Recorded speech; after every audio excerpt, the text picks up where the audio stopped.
तो यूपीएससी का question paper तो देख ही रहे हैं आप लोग, सभी लोग क्वेश्चन पेपर देखे होंगे।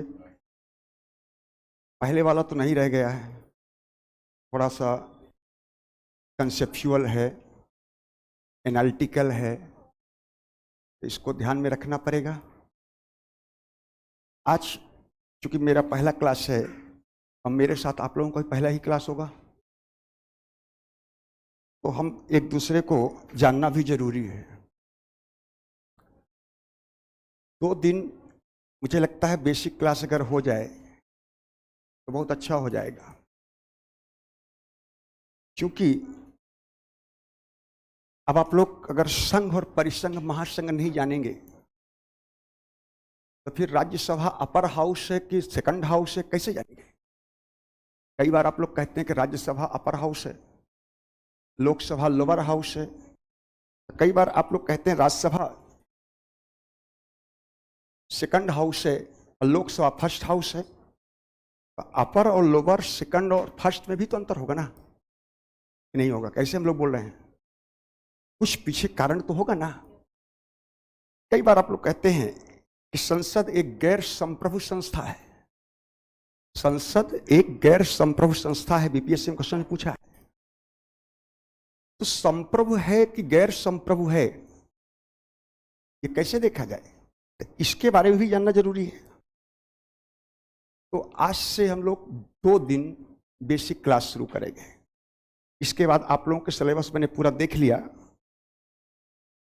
अगर आप लोग 8-10 टॉपिक तो आता है प्रश्न, प्रस्तावना से कुछ प्रश्न आ रहे हैं, मौलिक अधिकार से प्रश्न आ रहा है, टीपीएसपी से क्वेश्चन आ रहे हैं, और मैं देख रहा हूं संसद से प्रश्न आ रहा है, जुडिशरी से प्रश्न आ रहा है, राज्यपाल से क्वेश्चन आ रहा है, संघ राज्य संबंध से प्रश्न पूछा जा रहा है, और एक नया जो नीति आयोग आया उससे भी प्रश्न पूछा गया, और इलेक्शन और आप लोगों का पॉलिटिकल पार्टी से। इसके अलावा तो मैंने नहीं देखा क्वेश्चन, प्रश्न तो इतने ही आ रहे हैं। लेकिन कोई गारंटी कितने से ही प्रश्न आएगा? गारंटी तो नहीं है कि है। 1 नेशन 1 इलेक्शन बीपीएससी में प्रीलिम्स में क्वेश्चन आया ना। बीपीएससी में प्रीलिम्स में क्वेश्चन आया था ना 1 नेशन 1 इलेक्शन से, कौन कौन से आर्टिकल, कौन कौन से प्रोविजन में चेंज करना पड़ेगा। तो इसका मतलब मेंस में भी क्वेश्चन पूछ सकता है, कोई बाउंडेशन तो है नहीं ऐसा। इसलिए इन सब चीजों को हम लोगों को ध्यान में रखना है। बहुत हम लोग गेस करके चलेंगे तो ठीक नहीं है। क्या ठीक है? नहीं ठीक है ना। चलिए तो हम लोग स्टार्ट करते हैं पॉलिटी। पॉलिटी को हिंदी में क्या बोलते हैं? राज्य व्यवस्था। पॉलिटी शब्द अंग्रेजी हो गया है, इसका हिंदी तो राज्य व्यवस्था है। एक्चुअल आपके कई बार आप लोग कॉन्स्टिट्यूशन पर ज्यादा बल दे देते हैं, कॉन्स्टिट्यूशन पर ज्यादा फोकस हो जाते हैं। मुझे लगता है थोड़ा अप्लाइड पॉलिटी पढ़ें तो ज्यादा अच्छा रहेगा। अप्लाइड अगर पॉलिटी पढ़ें तो ज्यादा अच्छा रहेगा बजाय आर्टिकल याद करने से। उसके लिए तो बेयर एक्ट है, ले लीजिए बेयर एक्ट, रटिए, ठीक है ना। लेकिन बहुत ज्यादा लाभ नहीं है। प्रीलिम्स में कुछ फायदा हो भी सकता है, मेंस में तो बिल्कुल नहीं है। आर्टिकल मेंस में लिख भी सकते हैं तो कोई नंबर बढ़ने नहीं जा रहा है, नहीं लिखे तो कोई घटने नहीं जा रहा है, और अगर गलत लिख दीजिए नंबर कटने जा रहा है। इस बात को ध्यान रखेंगे। कोर्ट का कोई डिसीजन है, कोई जरूरी नहीं कि आप कोर्ट का डिसीजन मेंशन करिए कि ऑल इंडिया रिकॉर्ड दिस, कोई फायदा नहीं है। लिख दीजिए, अच्छी बात है। कुछ केस ऐसे होते हैं जिसको देना जरूरी, जैसे केशवानंद भारती केस हो गया या सर्वम्बई केस हो गया, कन्फर्म हुआ, तो कुछ केसेज को छोड़ दिया जाए तो आपको सारे केसेज रटने की कोई आवश्यकता नहीं है, कहीं कोई ऐसा लिखने की कोई आवश्यकता नहीं है, ठीक है ना। इसलिए इससे भी आप लोग मुक्त रहिएगा। कोई लिखने की आवश्यकता, लिख दिए तो अच्छी बात, नहीं लिखे उससे अच्छी बात, कोई टेंशन लेने की आवश्यकता नहीं है। तो पॉलिटी को हिंदी में क्या बोलते हैं? राज्य व्यवस्था, मतलब राज्य राज्य की व्यवस्था, राज्य व्यवस्था का मतलब होता है राज्य की व्यवस्था। राज्य की व्यवस्था को हम लोग क्या बोलेंगे? राज्य व्यवस्था। यहां एक टर्म आया है राज्य, स्टेट। अब प्रश्न उठता है कि भारत राज्य है कि बिहार राज्य है? भारत राज्य है कि बिहार राज्य है? अब पहले इसको देखना पड़ेगा। तो जो यहां राज्य की व्यवस्था है, जो यहां मैं स्टेट की बात कर रहा हूं, तो स्टेट या तो पॉलिटिकल एस्पेक्ट्स में होगा या तो गवर्नमेंटल एस्पेक्ट्स में होगा। सरकारी राज्य की परिभाषा अलग है, राजनीतिक राज्य की परिभाषा अलग है। तो स्टेट राजनीतिक भी हो सकता है, सरकारी भी हो सकता है, वेलफेयर भी हो सकता है, एडमिनिस्ट्रेटिव भी हो सकता है, साइबरनेटिंग भी हो सकता है। साइबरनेटिंग स्टेट इन प्रेजेंट टाइम चल रहा है। आज के राज्य को हम लोग साइबरनेटिंग स्टेट कहते हैं। 1950 में भारत वेलफेयर स्टेट हो गया और वेलफेयर से संबंधित सारे कार्य चूंकि आप ही लोग करने जा रहे हैं, इसलिए ऐसे राज्य को हम लोग एडमिनिस्ट्रेटिव स्टेट बोलेंगे। और आज के राज्य को क्या बोला जाए? साइबरनेटिंग स्टेट।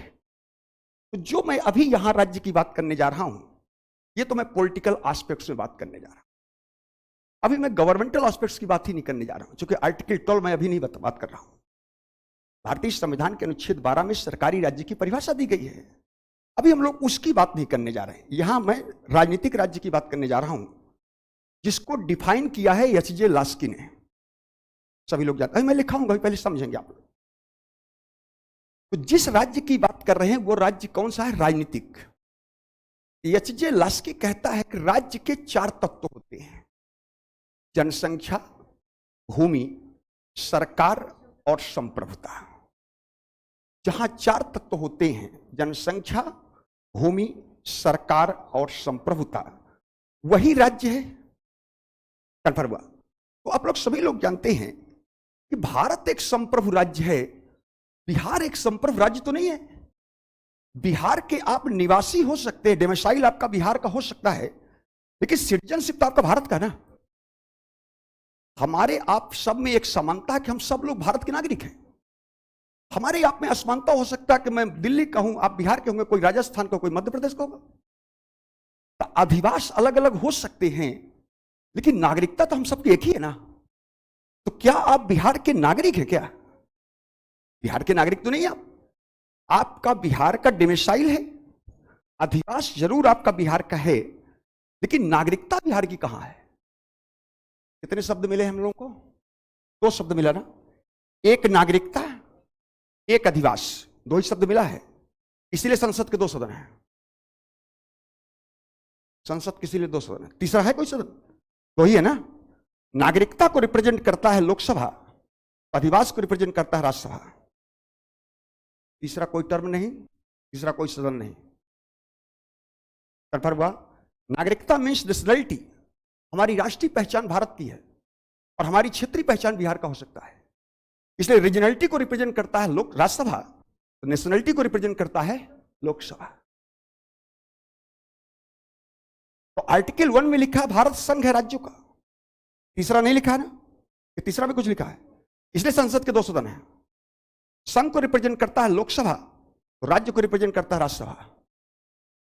तीसरा टर्म नहीं है, तीसरा मेरे पास कोई सदन नहीं है। नागरिकता और अधिवास के अलावा तीसरा कोई नहीं है, इसलिए मेरे पास तीसरा कोई सदन नहीं हो सकता है। रीजनलिटी और नेशनलिटी के अलावा तीसरा मेरे पास कोई विकल्प नहीं है, इसलिए संसद का तीसरा कोई सदन नहीं हो सकता है। कंफर्म हो गया? याद तो नहीं करना पड़ेगा ना। संसद के 2 ही है ना, 2 सदन है ना, तीसरा कोई सदन। कारण क्लियर है। अभी मैं संसद पढ़ाया नहीं हूं, पढ़ाया तो मैं कुछ नहीं हूं। कंफर्म हो रहा है?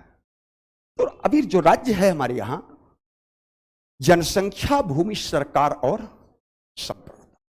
लास्की कहता सबसे महत्वपूर्ण तत्व, इन चारों में सबसे महत्वपूर्ण तत्व है संप्रभुता।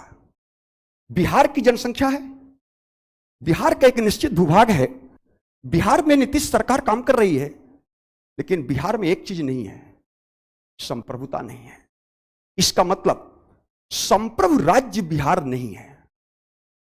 अगर बिहार संप्रभु राज्य होता, इसका मतलब बिहार राज्य होता, तो बिहार का अपना कॉन्स्टिट्यूशन होता। बिहार के कॉन्स्टिट्यूशन के प्रेम्बल का पहला लाइन लिखा होता, हम बिहार के लोग। ऐसा भी नहीं लिखा हुआ है।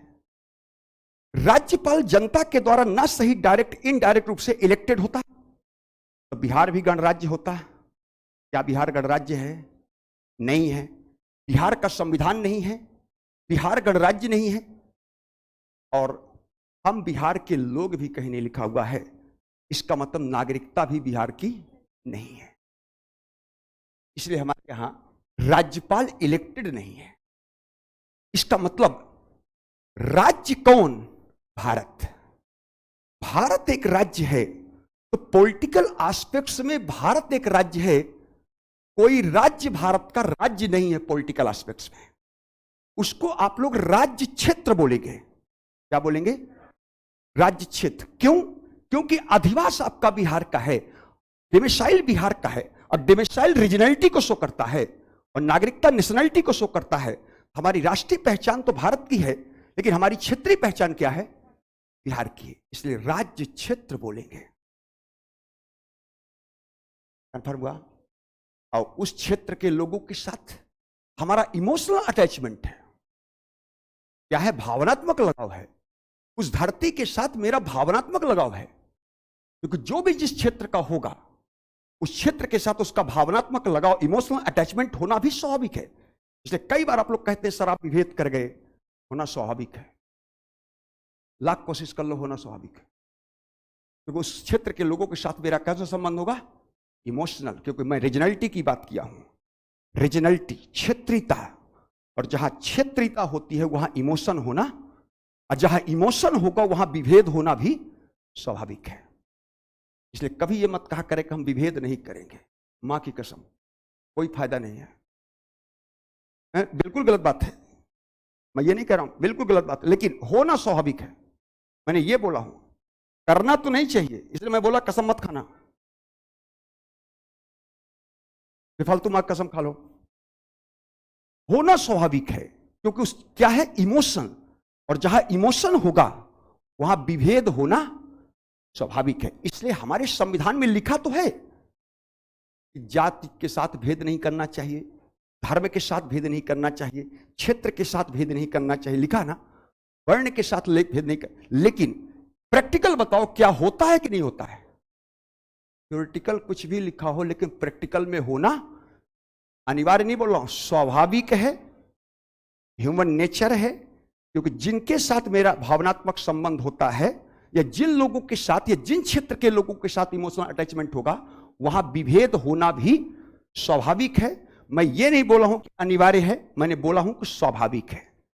कोशिश हम लोग करना चाहिए कि क्षेत्रवाद की भावना ना हो, जातिवाद की भावना ना हो, संप्रदायवाद की भावना ना हो, क्योंकि हमारी पहचान एक्चुअल हमारे यहां एकल नागरिकता की बात किया गया है। कन्फर्म हुआ? इसलिए हमारी सोच होनी तो क्या चाहिए? राष्ट्रीय। लेकिन राष्ट्रीयता के स्थान पर क्षेत्रीयता हावी हो गया है। इसलिए आप लोगों से प्रश्न पूछा हुआ है। तो राज्य की जब बात करते हैं तो सबसे महत्वपूर्ण तत्व क्या है? संप्रभुता। अब ये संप्रभुता क्या है? सोवर्निटी क्या है?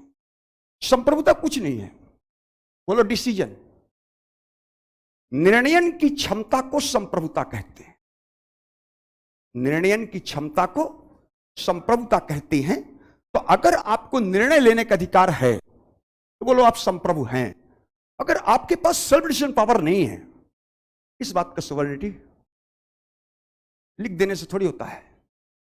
इसका मतलब संप्रभुता मीन्स होता है निर्णयन की क्षमता को संप्रभुता कहते हैं। इसीलिए हमारे यहां जब संविधान बन गया कॉन्स्टिट्यूशन असेंबली के द्वारा, तो कई विदेशी विद्वानों ने आलोचना किया कि भारत का संविधान तो संप्रभु है ही नहीं। किस बेस पर? कि संविधान सभा के गठन करने का निर्णय ब्रिटिश पार्लियामेंट के द्वारा लिया गया। जिस संविधान सभा का गठन ब्रिटिश पार्लियामेंट के द्वारा लिया गया निर्णय, उस संविधान सभा के द्वारा निर्मित संविधान संप्रभु कैसे हो सकता है? यह आलोचकों का आलोचना है कि भारत का संविधान तो संप्रभु है ही नहीं। क्यों नहीं है? क्योंकि जिस संविधान सभा के गठन का डिसीजन तो भारत को था नहीं। सभी लोग जानते हैं, हिस्ट्री में पढ़े भी होंगे, पॉलिटी में पढ़े होंगे। इस संविधान सभा के गठन का निर्णय किसका था? ब्रिटिश पार्लियामेंट का। तो ब्रिटिश पार्लियामेंट का डिसीजन था कि आप कॉन्स्टिट्यूशन असेंबली बनाइए, और वो कॉन्स्टिट्यूशन असेंबली कॉन्स्टिट्यूशन बनाए। तो जिस कॉन्स्टिट्यूशन असेंबली को गठित करने का निर्णय भारतीयों का नहीं रहा होगा, उस कॉन्स्टिट्यूशन असेंबली के द्वारा निर्मित संविधान संप्रभु कैसे हो सकता है? इस पर विचारकों का मत है कि भाई भारत का संविधान संप्रभु है। किस बेस पर? तो हम लोग फ्रांस का उदाहरण देते हैं कि फ्रांस के सम्राट के द्वारा फ्रांस के संविधान सभा का गठन किया गया, लेकिन जब फ्रांसीसी सम्राट ने संविधान सभा को डिजॉल्व करने की घोषणा किया, तो कॉन्स्टिट्यूशन असेंबली ने कहा कि कॉन्स्टिट्यूशन असेंबली डिजॉल्व नहीं होगी, कॉन्स्टिट्यूशन असेंबली को डिजॉल्व करने का डिसीजन कॉन्स्टिट्यूशनल असेंबली को ही है। ऐसा भारत में भी लिखा हुआ है। कॉन्स्टिट्यूशनल असेंबली तभी डिजॉल्व होगी जब कॉन्स्टिट्यूशनल असेंबली के 2/3 सदस्यों के द्वारा ऐसा प्रस्ताव पारित किया जाए। तो अगर इस बेस पर फ्रांसीसी संविधान संप्रभु हो सकता है, इस बेस पर इंडियन कॉन्स्टिट्यूशन संप्रभु क्यों नहीं हो सकता है? मेरी बात समझ में आ रही होगी? हमने कंपेयर किया फ्रांस से। अगर फ्रांस का कॉन्स्टिट्यूशन संप्रभु हो सकता है इसी बेस पर, तो फिर इंडियन कॉन्स्टिट्यूशन क्यों नहीं? बेस तो वही है। कन्फर्म? तो यहां जब हम राज्य की बात करते हैं तो कौन से राज्य की बात करते हैं? Political aspects. तो पॉलिटिकल एस्पेक्ट्स में भारत एक राज्य है, ज्योग्राफिकल एस्पेक्ट्स में भारत एक देश है। ज्योग्राफी पढ़ते हैं तो पहला लाइन क्या पढ़ते हैं? भारत का क्षेत्रफल, पहला लाइन पढ़ते हैं। पॉलिटिकल एस्पेक्ट्स में भारत राज्य है, तो ज्योग्राफिकल एस्पेक्ट्स में भारत एक देश है, तो हिस्टोरिकल एंड कल्चरल एस्पेक्ट्स में भारत एक नेशन है। भारत एक राष्ट्र भी है। आप लोग कहते हैं भारत एक नेशन है, किस बेस पर? हिस्टोरिकल एंड कल्चरल एस्पेक्ट्स में भारत एक नेशन है। ज्योग्राफिकल एस्पेक्ट्स में भारत क्या है? एक देश है। तो पॉलिटिकल एस्पेक्ट्स में भारत क्या है? एक राज्य है। कंफर्म हो गया? ये लास्की के अनुसार हम लोगों ने राज्य देखा। कंफर्म हुआ? अब दूसरा शब्द आता है व्यवस्था। राज्य की व्यवस्था। अभी तो नोटबंदी का 2.0 आया है। इसके पहले नोटबंदी का पहला पॉइंट आया था 8 नवंबर 2016 को, आया था ना। 8 नवंबर 2016 को जब भारत सरकार ने 500 और 1000 रुपए के नोट बंद किया और कहा कि 31 दिसंबर तक आप सभी लोग अपना अपना पुराना पैसा बैंक में जमा करा सकते हैं, ये बोला था ना। बैंक गए थे जमा कराने? आप लोग गए थे। वहां जब आप लोग बैंक गए थे तो भीड़ बहुत थी, तो भीड़ को मेंटेन करने के लिए पुलिस भी रहा होगा। ऐसा कोई बैंक था जिसमें पुलिस ना रहा हो? मुझे लगता है कि सभी बैंकों के आसपास पुलिस 2-3 जैसा जहां भीड़ रहा होगा। क्यों? ताकि कोई अव्यवस्था ना हो जाए, ताकि कोई अव्यवस्था ना हो जाए। ये आवाज कहां से आ रहा था?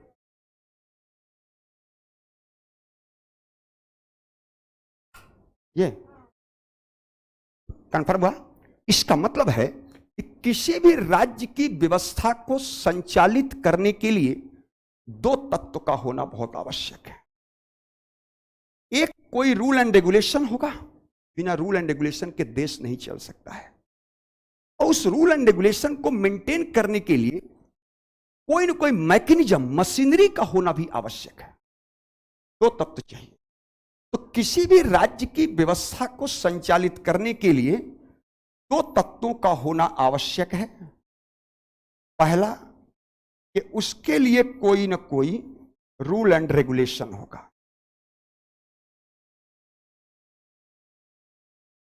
कोई रूल एंड रेगुलेशन चाहिए।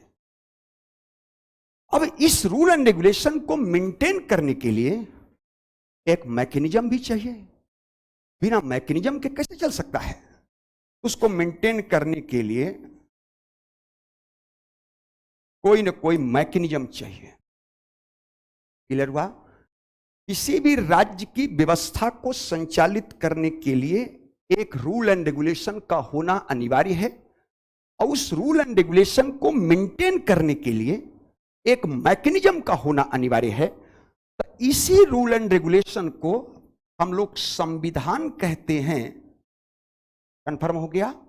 और इसी मशीनरी का नाम है गवर्नेंस जिसे आप लोग शासन व्यवस्था के नाम से जानते हैं। ये मैंने आपका सिलेबस डिफाइन कर दिया, ये आपका सिलेबस है। कंफर्म हुआ? क्या बोलेंगे? किसी भी राज्य की व्यवस्था को संचालित करने के लिए कोई न कोई रूल एंड रेगुलेशन होना चाहिए, और उस रूल एंड रेगुलेशन को बनाने के लिए, बनाना मैंने बोला हूं मतलब विधि निर्माण, उसको क्रियान्वित करने के लिए और उसकी व्याख्या करने के लिए एक मैकेनिज्म का होना आवश्यक है। उसी को आप लोग शासन व्यवस्था कहते हैं। तो मैंने 3 शब्द बोला, रूल एंड रेगुलेशन को बनाना है, फिर उसको इंप्लीमेंट करना है, और इसके बाद उसकी व्याख्या करना है। तो व्याख्या करने का काम जुडिशरी का है, इंप्लीमेंट करने का काम एग्जीक्यूटिव का है, और विधि बनाने का काम किसका है? लेजिस्लेचर का है, पार्लियामेंट का है। तो सरकार के 3 ही अंग तो होते हैं, उसी सरकार की तो बात कर रहा हूं। यही आपका सिलेबस है, इसके अलावा आपका सिलेबस कुछ है नहीं। क्लियर हुआ गया? जल्दी बोलो, क्लियर हो गया? लिखाना पड़ेगा एक लाइन, कल समझ में आ गया? बिल्कुल समझ में आ गया ना? जल्दी बोलिए, कोई दिक्कत? अच्छा लिख लीजिए। हाँ, थोड़ा सा यह है कि अब ये मत सोचना किस किताब में लिखा है, किताब उताब में ना मिलेगा। मैं खुद अपना किताब है, ठीक है ना, वैसे भी मैं जितना बताया शायद किताब उताब में ना मिलेगा, और मोस्टली पढ़ाया भी नहीं जाता है। लेकिन थोड़ा सा अभी आप लोग 2 सदन के 3 पॉइंट बताए ना, 20 पॉइंट बताऊंगा। अभी बहुत सारे पॉइंट हैं, अभी बता देंगे, डाइजेस्ट नहीं कर पाओगे, थोड़ा धीरे धीरे, ठीक है ना। काम प्रोसेस में होना चाहिए, धीरे धीरे होना चाहिए। लिखे गए, किसी भी राज्य की व्यवस्था को संचालित करने के लिए, एक लाइन लिख लें, किसी भी राज्य की व्यवस्था को संचालित करने के लिए, किसी भी राज्य की व्यवस्था को संचालित करने के लिए एक रूल एंड रेगुलेशन का होना अनिवार्य है। एक रूल एंड रेगुलेशन का होना अनिवार्य है, लिख लिए? रूल एंड रेगुलेशन का होना अनिवार्य है, तथा उसे मेंटेन करने के लिए, उसे मेंटेन करने के लिए, क्या बोलोगे हिंदी में इसको? संचालित, इसे संचालित करने के लिए एक मैकेनिज्म, मशीनरी का होना आवश्यक है। एक मैकेनिज्म, मशीनरी का होना आवश्यक है। एक मशीनरी का होना आवश्यक है। कोई कंफ्यूजन? बिल्कुल ठीक है। तो उसी रूल एंड रेगुलेशन को क्या बोलेंगे? संविधान। और उसी मैकेनिज्म को क्या बोला जाए? शासन व्यवस्था। बिल्कुल क्लियर? कोई कंफ्यूजन यहां तक? बिल्कुल। आगे बढ़ा जाए? आगे बढ़ा जाए ना? कोई दिक्कत होगा बता दीजिएगा। चलो समझो। नरेंद्र मोदी पिछले 9 साल से प्राइम मिनिस्टर हैं। 17 सितंबर 2013 मोदी जी का बर्थडे था। बर्थडे तो होता है हर साल। आजकल आप लोग जानने लगे, पहले केवल मम्मी जी जानती थी, अब सब लोग जानने लगे। बाइडेन भी जानता है, अमेरिका का राष्ट्रपति, ठीक है ना। हालांकि पद का बर्थडे नहीं होता है। नरेंद्र मोदी का बर्थडे नॉट प्राइम मिनिस्टर। प्रधानमंत्री का कोई बर्थडे नहीं होता। प्रधानमंत्री 2 सितंबर 1946 को पीएम बना। बराबर चल रहा है। पीएम कब मरा? लेकिन आप लोग कहते हैं भूतपूर्व प्रधानमंत्री मर गया, और भूत तो इसे था। प्रधानमंत्री नहीं मरता है। कई बार आप राष्ट्रपति साहब का बर्थडे है। राष्ट्रपति एक पद है, पद का बर्थडे नहीं होता है, व्यक्ति का बर्थडे होता है। हम लोग गलत बोल जाते हैं, कभी कभी भावना में आ जाते हैं। डीएम का ट्रांसफर हो गया, डीएम का ट्रांसफर नहीं होता, विजय कुमार का ट्रांसफर हुआ। डीएम तो वही है, नाम चेंज हुआ है। कल doctor Manmohan Singh prime minister के नाम के साथ लगते थे, आज नरेंद्र मोदी लिख रहे हैं। कल तीसरा पर्सन कोई आएगा तो उसके नाम के साथ लिखेंगे। प्राइम मिनिस्टर तो वैसा ही है, व्यक्ति बदल रहा है, पद भी बदल गया। कंफर्म हुआ? तो 17 सितंबर 2013 को मोदी साहब का बर्थडे गिफ्ट दिया गया। बीजेपी ने उन्हें प्राइम मिनिस्टर कैंडिडेट घोषित कर दिया कि अब आप बीजेपी की ओर से प्रधानमंत्री पद के उम्मीदवार हैं। समझिएगा, आप लोगों ने एक लोकल टेलीविजन चैनल देखते होंगे, ईटीवी, नाम सुना तो जरूर होगा। ईटीवी के एंकर हैं जयशंकर व्यास। जयशंकर व्यास साहब ने मोदी साहब से एक प्रश्न पूछा कि अगर आप, यानी बीजेपी जीत जाती है और आप प्राइम मिनिस्टर बन जाते हैं, नरेंद्र मोदी साहब प्राइम मिनिस्टर बन जाते हैं, क्वेश्चन को समझिएगा, तो देश में शासन किसका होगा? अगर आप बीजेपी जीत गई, आप प्राइम मिनिस्टर कैंडिडेट हैं, पीएम बन गए, तो देश में शासन किसका होगा? उन्होंने 3 विकल्प दिया था। कई बार आप लोग बोलते हैं बीजेपी का शासन है, कई बार बोलते हैं कि आजकल नरेंद्र मोदी का शासन चल रहा है, कई बार आप लोग बोलते हैं कि आजकल तो आरएसएस का शासन है, जैसा अपोजिशन कहता है। तो जयशंकर व्यास ने भी मोदी साहब के पास 3 विकल्प दिया था कि मोदी का शासन होगा, कि आरएसएस का शासन होगा, कि बीजेपी का शासन होगा। मोदी साहब ने कहा कि मेरी तरफ से एक विकल्प और रखिए, शासन देश में विधि का होगा। देश में विधि का शासन है और सर्वोच्च विधि भारत का संविधान है। हमारे यहां सुप्रीमेसी ऑफ कॉन्स्टिट्यूशन, संविधान से ऊपर भारत में कोई नहीं है। हमारे देश में संविधान से ऊपर, तो देश में किसका शासन है? विधि का। किसका शासन है? रूल ऑफ लॉ, विधि का शासन है। और वो सर्वोच्च विधि क्या है? भारत का संविधान। और संविधान से ऊपर भारत में कोई नहीं है। इवेन संविधान के गार्जियन के रूप में राष्ट्रपति शपथ लेता है ना। लेकिन आर्टिकल 61 में कहा गया है कि अगर राज्यपाल संविधान का अतिक्रमण करता है या संविधान के अनुसार कार्य नहीं करता, तो उस पर इंपीचमेंट मोशन लगा करके हटा सकता हूं। कहा गया ना आर्टिकल 61 में इंपीचमेंट मोशन पढ़ते हैं ना। इसका मतलब है तो गार्जियन, लेकिन गार्जियन भी अगर संविधान से ऊपर बनने का प्रयास करेगा तो इंपीचमेंट मोशन लगा करके गार्जियन को भी हटा दूंगा। कंफर्म हुआ? हमारे देश में 53 सब क्लास 2 में राष्ट्रपति तीनों सेनाओं का सर्वोच्च कमांडर है, सैन्य प्रधान है। लेकिन क्या आज तक भारत का राष्ट्रपति सैन्य शासक बना है? आपने कभी कहा कि भारत का राष्ट्रपति सैन्य शासक है? सैन्य प्रधान है, लेकिन वो सैन्य शासक नहीं है, क्योंकि राष्ट्रपति अपने सैन्य शक्ति का उपयोग तभी करेगा जब मंत्रिपरिषद और प्रधानमंत्री ऐसा सलाह देगा। और राष्ट्रपति अपने सैन्य शक्ति का उपयोग वहीं तक करेगा जहां तक विधि निर्माण की सर्वोच्च संस्था संसद ऐसा कानून बनाएगी। इसका मतलब भारत का राष्ट्रपति तीनों सेनाओं का सर्वोच्च कमांडर है, सैन्य प्रधान है, लेकिन एक शब्द और मैंने उपयोग किया हूं, सैन्य शासक नहीं है। क्योंकि सैन्य शक्ति का उपयोग कहां तक करेगा? जहां तक विधि निर्माण की सर्वोच्च संस्था संसद कानून बनाएगी, और वो अपने सैन्य शक्ति का उपयोग तभी करेगा जब मंत्रिपरिषद और प्रधानमंत्री उसे ऐसा सलाह देगा। और अगर बिना मंत्रिपरिषद के और प्रधानमंत्री की सलाह के कोई कार्य करेगा तो वह कृत्य असंवैधानिक होगा, और असंवैधानिक कृत्यों के लिए आर्टिकल 61 में इंपीचमेंट मोशन का प्रावधान किया गया है। बिल्कुल क्लियर? कोई कंफ्यूजन? दूसरी बात, हमारे यहां विधि निर्माण की सर्वोच्च संस्था संसद है ना।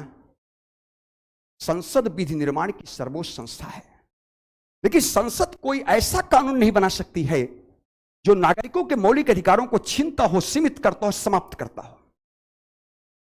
अगर ऐसा कोई कानून बनाएगी तो सुप्रीम कोर्ट को जुडिशियल रिव्यू करने का अधिकार है। वह जुडिशियल रिव्यू करके उसको अल्ट्रा वायरस घोषित कर सकता है। अल्ट्रा वायरस मैंने अमेरिका का शब्द उपयोग कर दिया, असंवैधानिक बोले आप लोग, अमेरिका में उसको अल्ट्रा वायरस बोलते हैं हम लोग। अल्ट्रा वायरस घोषित कर सकता है, असंवैधानिक घोषित कर सकता है। संसद विधि निर्माण की सर्वोच्च संस्था है और संसद को संविधान संशोधन करने का अधिकार है, लेकिन सुप्रीम कोर्ट प्रत्येक कॉन्स्टिट्यूशनल अमेंडमेंट की इस बेस पर न्यायिक समीक्षा कर सकती है। इस संविधान संशोधन करके कहीं मूलभूत ढांचे को आपने सीमित तो नहीं कर दिया। इसका मतलब संसद विधि निर्माण की सर्वोच्च संस्था तो है, लेकिन क्या संसद के पास अनलिमिटेड पावर है? क्या संसद अनलिमिटेड पावर रखती है? नहीं रखती ना। इसीलिए क्वेश्चन पूछा कि संसद, भारत की संसद गैर संप्रभु है, क्योंकि आपने विधि निर्माण तो कर लिया। तो जिस समय देश की देश की संसद विधि निर्माण कर रही होगी की बात कर रहा हूं, उस समय न्यायपालिका का हस्तक्षेप वर्जनीय है।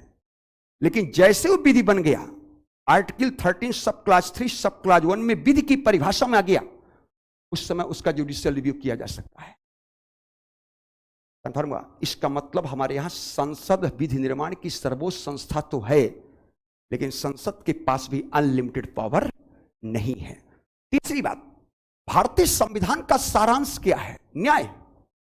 पूरा कॉन्स्टिट्यूशन पढ़ो, एक शब्द निकलता 2.5 अक्षर का, न्याय। भारतीय संविधान का सारांश है न्याय, और संपूर्ण न्याय के लिए सुप्रीम कोर्ट रिस्पॉन्सिबल है 142 में। अगर संपूर्ण न्याय के लिए सुप्रीम कोर्ट रिस्पॉन्सिबल है, तो रिस्पॉन्सिबिलिटी के अकॉर्डिंग अथॉरिटी भी सुप्रीम कोर्ट के पास होगा ना। लेकिन कभी मन में आए कि सुप्रीम कोर्ट कहीं निरंकुश तो न हो जाएगी? तो सुप्रीम कोर्ट की शक्ति का स्रोत क्या है? Indian constitution. और सुप्रीम कोर्ट के जजों को हटाने के लिए बाकायदे इंडियन कॉन्स्टिट्यूशन के 124 सब क्लास ए में रिमूवल मोशन है। रिमूवल मोशन लगा करके सुप्रीम कोर्ट के जजों को हटाया। अब जल्दी बोलो, कोई संविधान से ऊपर है? नहीं ना। तो देश में किसका शासन? विधि का शासन। सर्वोच्च विधि क्या है? संविधान से ऊपर भारत में कोई नहीं है। कोई भी एजेंसी संविधान से ऊपर हमारे यहां नहीं है। तो जिस देश में विधि का शासन होता है, उस देश के संविधान को संविधानवाद कहा जाता है। तो बोलो, भारत में संविधान ही नहीं है, बल्कि भारत में संविधानवाद भी है। कंफर्म हो गया? भारत में आज से बोलना कि संविधान ही नहीं है, हमारे भारत में संविधानवाद भी है, क्योंकि देश में शासन किसका है? विधि का। तो जिस देश में विधि का शासन होता है, उस देश के संविधान को संविधानवाद कहा जाता। मैंने नहीं बोला, एबी डाइसी कहता है। विधि के शासन के जो जनक हैं एबी डाइसी, वही बोलते हैं। तो आज से ध्यान रखना कि भारत में संविधान ही नहीं है, बोलना है कि संविधानवाद भी है। और जहां बात लग जाता है, वो एक कंसेप्ट हो जाता है, विचारधारा है। क्या है? बाद लग जाने से डरना नहीं है। संविधानवाद लग गया बाद ना। जैसे किसी में समाजवाद, ये क्या है? बोलो, समाजवाद एक कंसेप्ट है। क्या है? विचारधारा है। जब किसी के साथ बाद लग जाता तो एक कंसेप्ट के रूप में कन्वर्ट हो जाता है। तो संविधानवाद कुछ नहीं, बोलो एक विचारधारा है। कौन सी विचारधारा है? सरकार की स्वेच्छाचारिता पर अंकुश लगाना है। सरकार की स्वेच्छाचारिता पर अंकुश लगाने की विचारधारा को हम लोग क्या बोलेंगे? संविधानवाद। इसका मतलब भारत में कॉन्स्टिट्यूशन से ऊपर कोई नहीं है। देश में कौन सुप्रीमो है? संविधान। इसलिए सुप्रीमेसी ऑफ कॉन्स्टिट्यूशन भारतीय संविधान की विशेषता के रूप में भी हम लोग देखते हैं। भारत का संविधान सर्वोच्च है। कंफर्म हो गया कि देश में किसका शासन है? विधि का है। सर्वोच्च विधि क्या है? संविधान। कानून का भी शासन आप लोग बोल सकते हैं, विधि का भी शासन बोल सकते हैं। अब प्रश्न उठता है कि कानून क्या है? एक दो शब्द आता है, एक है नैतिकता और एक है कानून। कानून, कई बार आप लोग कहते हैं कानून का शासन है। हेलमेट लगाते हैं आप लोग, हेलमेट लगाना अनिवार्य है, स्वेच्छा है? अनिवार्य है। अनिवार्य है ना? नहीं लगाएंगे तो चालान काट देता होगा, है ना? चालान देने के लिए इच्छुक रहते हैं, देना पड़ता है, देना पड़ता है ना। सीट बेल्ट लगाना अनिवार्य है, नहीं लगाएंगे तो ट्रैफिक पुलिस चालान काटेगा। वो आपके लिए स्वेच्छाचारी थोड़ी कि मन मत लगा लेना, मन मत लगा, मन में हाथ लगा लेने, मन में तो हाथ में लिए रहिए, बेल्ट कमर में बांध ले। अनिवार्य है। कानून कुछ नहीं है। आप लोग जब घर जाते हैं तो अपने से बड़ों का आदर करते हैं ना, आदर करते हैं, सम्मान करते हैं हम लोग अपने से बड़ों का। रास्ते में कहीं जाते हैं तो मंदिर मिल जाता तब तो प्रणाम कर ही लेते हैं, मस्जिद ही मिल जाता हो तो नमस्ते प्रणाम कर लेते हैं, क्या दिक्कत है? एक धर्म पर आस्था रखते हुए कई धर्म पर विश्वास तो हम कर ही सकते हैं ना। एक धर्म पर आस्था रखते हुए कई धर्मों पर विश्वास कर सकते हैं। और वैसे भी भारत एक सेकुलर स्टेट है, राज्य का कोई धर्म नहीं है, सर्वधर्म संभव। हमारे तो सभी धर्मों का समान आदर है ना ऐसा। लेकिन मान लीजिए मंदिर में अगर प्रणाम ना करे तो क्या तिहाड़ जेल भेज देगा क्या? नहीं, मंदिर प्रणाम नहीं किया आज, चलो उठा ले जाए पुलिस, ऐसा तो नहीं है। तो समाज के द्वारा स्थापित रीति रिवाज, मान्यता, प्रथा, परंपरा जो किसी भी समाज या समुदाय के लिए बाध्यकारी है उसे कानून कहते हैं। जो चीजें मेरे लिए बाध्यकारी है उसको क्या बोलोगे? कानून। और जो चीजें मेरे लिए स्वेच्छाचारी है उसे क्या बोलेंगे? नैतिकता। क्या बोलेंगे? नैतिकता। कपड़ा सब लोग पहने हैं, यहां से यहां तक सब लोग पहने हैं ना, लेकिन यहां इसके ऊपर मन में आए बाल कटा लो, न मन में आए न कटाओ, मन में आए पगड़ी बांध लो, न मन में आए न बांध, टोपी लगा लीजिए, मन में चश्मा लगा लीजिए, मन में आए न लगा। कोई लिखा कहीं लगाना चश्मा? लगता हो तो लगा लीजिए, न लगता हो न लगाए। धूप वाला चश्मा आपकी इच्छा, तो अच्छाचारी है ना। लेकिन ये क्या है? बाध्यकारी है ना। सब पर ट्रांसपेरेंसी की बात करते हैं ना। पॉलीथीन ट्रांसपेरेंट होना चाहिए, पानी गिलास पीते हैं गिलास ट्रांसपेरेंट होना चाहिए। आजकल हम लोग हर जगह पारदर्शिता की बात कर रहे हैं, लेकिन कपड़े में पारदर्शिता की बात नहीं करते। कपड़ा पारदर्शी होना चाहिए, कपड़ा पारदर्शी होना चाहिए, इस पर तो हमने बात नहीं किया। क्यों? क्योंकि व्यक्तिगत गोपनीयता मेरा मौलिक अधिकार है। राइट टू प्राइवेसी मेरा कौन सा अधिकार है? मौलिक अधिकार है। कन्फर्म हुआ? आया बात समझ में? ये मेरे फंडामेंटल राइट्स में आता है। इसलिए हम हर जगह ट्रांसपेरेंसी की बात करते हैं, लेकिन व्यक्तिगत गोपनीयता को छोड़ करके। सही बात है ना। चिकनों ले जाते हैं तो सफेद वाली पन्नी, हालांकि वो ब्लैक पन्नी देता है, अलोकतांत्रिक कलर की पन्नी देता है वो। पॉलीथीन अगर काली हो, ट्रांसपेरेंट ना हो तो लोकतांत्रिक नहीं कहेंगे। अगर ट्रांसपेरेंट है तो बोलो डेमोक्रेटिक है। अगर ब्लैक पॉलीथीन में ले जा रहे हैं तो वो वैसे अनडेमोक्रेटिक है। अलोकतांत्रिक पॉलीथीन है तो किसी का कलेजा ले जा रहे हैं, छिपा कर ले जाते हैं। लेकिन जीरा लेना होता है, कहते हैं ना व्हाइट कलर की पॉलीथीन में देना, कहीं जीरा के स्थान पर कीड़ा ना दे देना। जीरा लेते हैं तो ट्रांसपेरेंट चाहिए, है ना। बाकी व्यक्तिगत गोपनीयता मेरा कौन सा अधिकार? इसलिए व्यक्तिगत गोपनीयता को छोड़ दीजिए और राष्ट्रीय महत्व का विषय छोड़ दीजिए। बस दिमाग बैठा लीजिए, दो चीजों को छोड़ करके सब पर आरटीआई लागू है। भूलेगा तो नहीं? व्यक्तिगत गोपनीयता मेरा मौलिक अधिकार और राष्ट्रीय महत्व, चूंकि राष्ट्र हित सर्वोपरि है। आप कहो कि नहीं हमारा फोन काहे टैप कर लिया, हम तो बतिया रहे थे गुपचुप। तो आप बतिया रहे थे, अच्छी बात है, लेकिन आपके बात करने से अगर हमारे राज्य की आंतरिक सुरक्षा पर खतरा आ जाए या राष्ट्र की एकता और अखंडता के लिए खतरा हो जाए, राष्ट्र की एकता और अखंडता को खतरा में डाल करके मैं आपकी प्राइवेसी का उल्लंघन कर सकता हूं, लेकिन राष्ट्र की एकता और अखंडता को खतरे में नहीं डालूंगा। कंफर्म हुआ? उस चीज को छोड़ दीजिए, इसलिए आपका फोन टैप होगा, लेकिन चिंता नहीं करना, सबका टैप नहीं होगा। आप टेंशन में आ गए कल से हमारा फोन टैप होगा, सबका नहीं होगा। जो सस्पेंशियल पर्सन बात होगा उसका टैप होगा। उसके लिए कंडीशन मैंने पहले बता दिया। हमारे राज्य की आंतरिक सुरक्षा के लिए अगर आपकी बात खतरे में होगी, आपकी बात करने से हमारे राज्य की आंतरिक सुरक्षा खतरे में पड़ जाएगी, या दो लोगों की बात करने से राष्ट्र की एकता और अखंडता खतरे में पड़ जाए, हमारे लिए राष्ट्र हित सर्वोपरि है। मौलिक अधिकार और राइट टू प्राइवेसी अपनी जगह है, लेकिन प्राइवेसी के नाम पर हम राज्य के लिए खतरा पैदा, इसलिए फोन टैप करना जरूरी है। बाकी फोन टैप नहीं होगा। इसका मतलब व्यक्तिगत गोपनीयता और राष्ट्रीय महत्व के विषय को छोड़ दिया जाए तो बाकी सभी पर आरटीआई लागू है। कंफ्यूजन तो नहीं होगा ना? बिल्कुल ना। लेकिन मेरे ऊपर लागू नहीं होता है, क्योंकि मैं सरकारी राज्य की परिभाषा में आता नहीं हूं। आपके द्वारा दिए गए टैक्स से मैं वेतन पाता नहीं हूं, तो न तो आपके द्वारा दिए गए टैक्स से मैं वेतन पाता हूं, न मेरे नाम के साथ लोक लगा हुआ है, तो फिर मैं आरटीआई से बाहर हूं। कंफर्म हो गया? मैं मतलब प्राइवेट आरटीआई से बाहर है। क्लियर हुआ? चलिए आगे बढ़ा जाए। तो कानून की परिभाषा लिखाना पड़ेगा।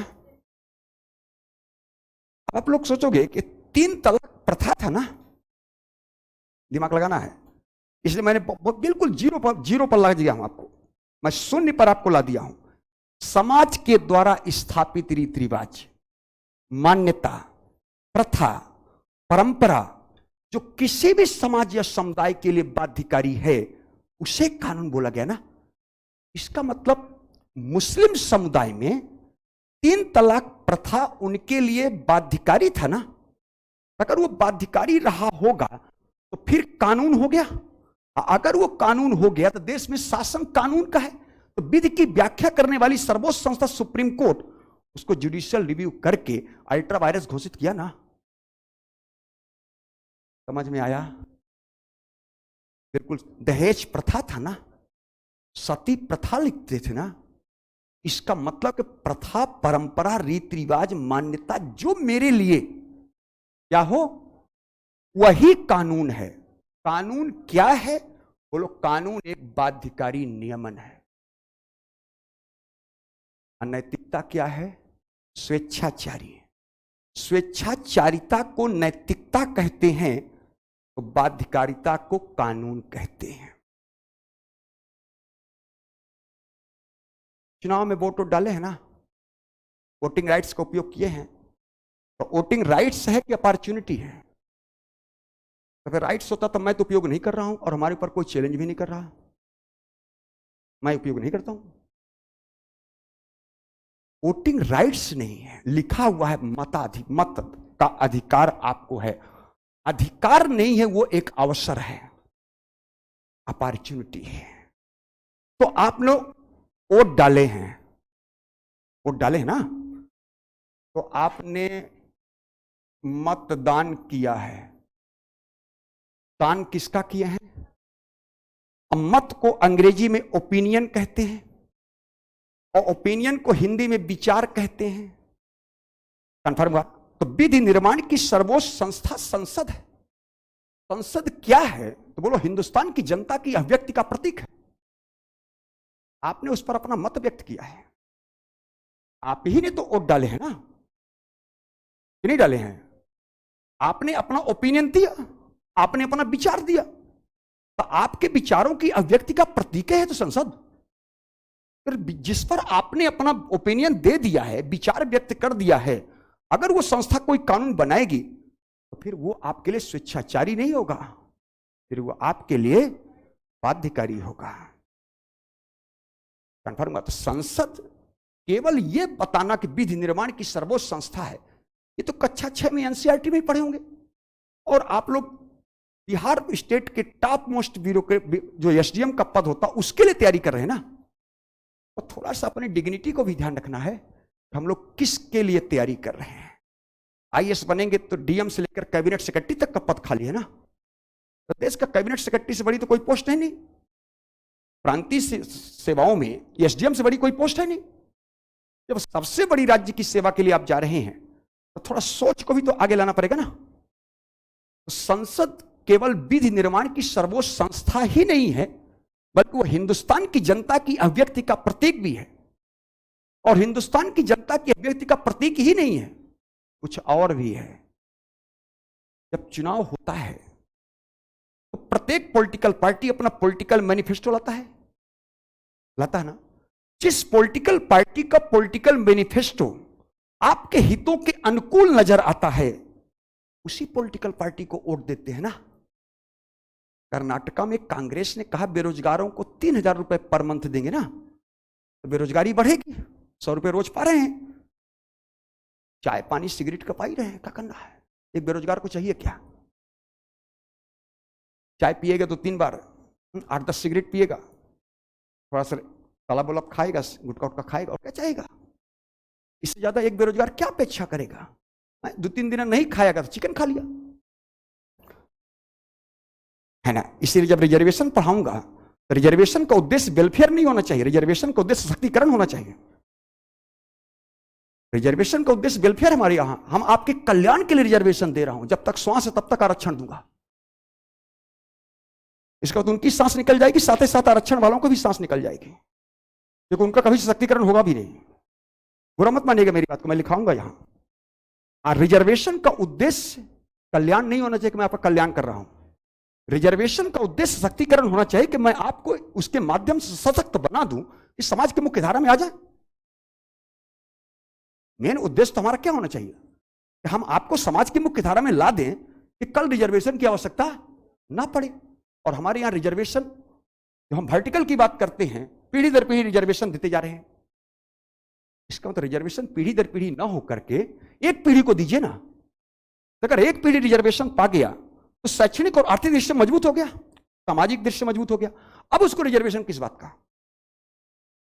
लेकिन ये वास्तविकता से ज्यादा मनोवैज्ञानिक है, वास्तविकता कम मनोवैज्ञानिक है। दिल से लगा लिए हैं, दिमाग की अपेक्षा दिल लगा लिए हैं। एक बार बोला था ना मोहन भागवत बोला था ना एक बार बिहार में कि रिजर्वेशन का जुडिशियल रिव्यू होना चाहिए। अब 2015 का चुनाव निपट गए ना, बीजेपी सुप्रीम कोर्ट के बाद, पहले इधर समझ ना, रिव्यू कौन चाहेगा? आप चाहेंगे ना, आपके साथ आप तो कुछ होगा नहीं, पॉलिटिकल पार्टी चाहेगी। कोई पॉलिटिकल पार्टी आज तक आवाज उठाई है? केवल मोहन भागवत एक ही शब्द बोले थे ना, अब मैं भी लिखाऊंगा कि आरक्षण की पुनर्समीक्षा होनी चाहिए। एक्चुअल आरक्षण मिलना किसको चाहिए, इसकी पुनर्समीक्षा तो होनी चाहिए। मोहन भागवत ने कुछ नहीं बोला था, केवल मोहन भागवत ने इतना बोले थे कि रिजर्वेशन की पुनर्समीक्षा होनी चाहिए। और इतने शब्द बोल देने से बीजेपी तीसरे नंबर की पार्टी हो गई 2015 के इलेक्शन विधानसभा के। बिहार की बात कर रहा हूं। सोचो अगर आगे और कुछ बोल दे, सुने न हो सकता है। आप न पूछ रहे हैं और लोग पूछ रहे हैं, पहले समझ लो। आप थोड़ा हो सकता है दिमाग से लगाए हो, मैक्सिमम लोग इसको दिल से लगाए हैं। कैसे होगा? मैक्सिमम लोग इसको दिल से लगाए। जैसे बात करेंगे रिजर्वेशन की, अभी तक क्लासेस शुरू नहीं किया हूं, बहुत लोग सुसुप्त ज्वालामुखी में चले जाएंगे, जबकि मेरे कहने से कुछ होने जा रहा नहीं। मैं केवल इतना कह रहा हूं, समीक्षा होनी चाहिए।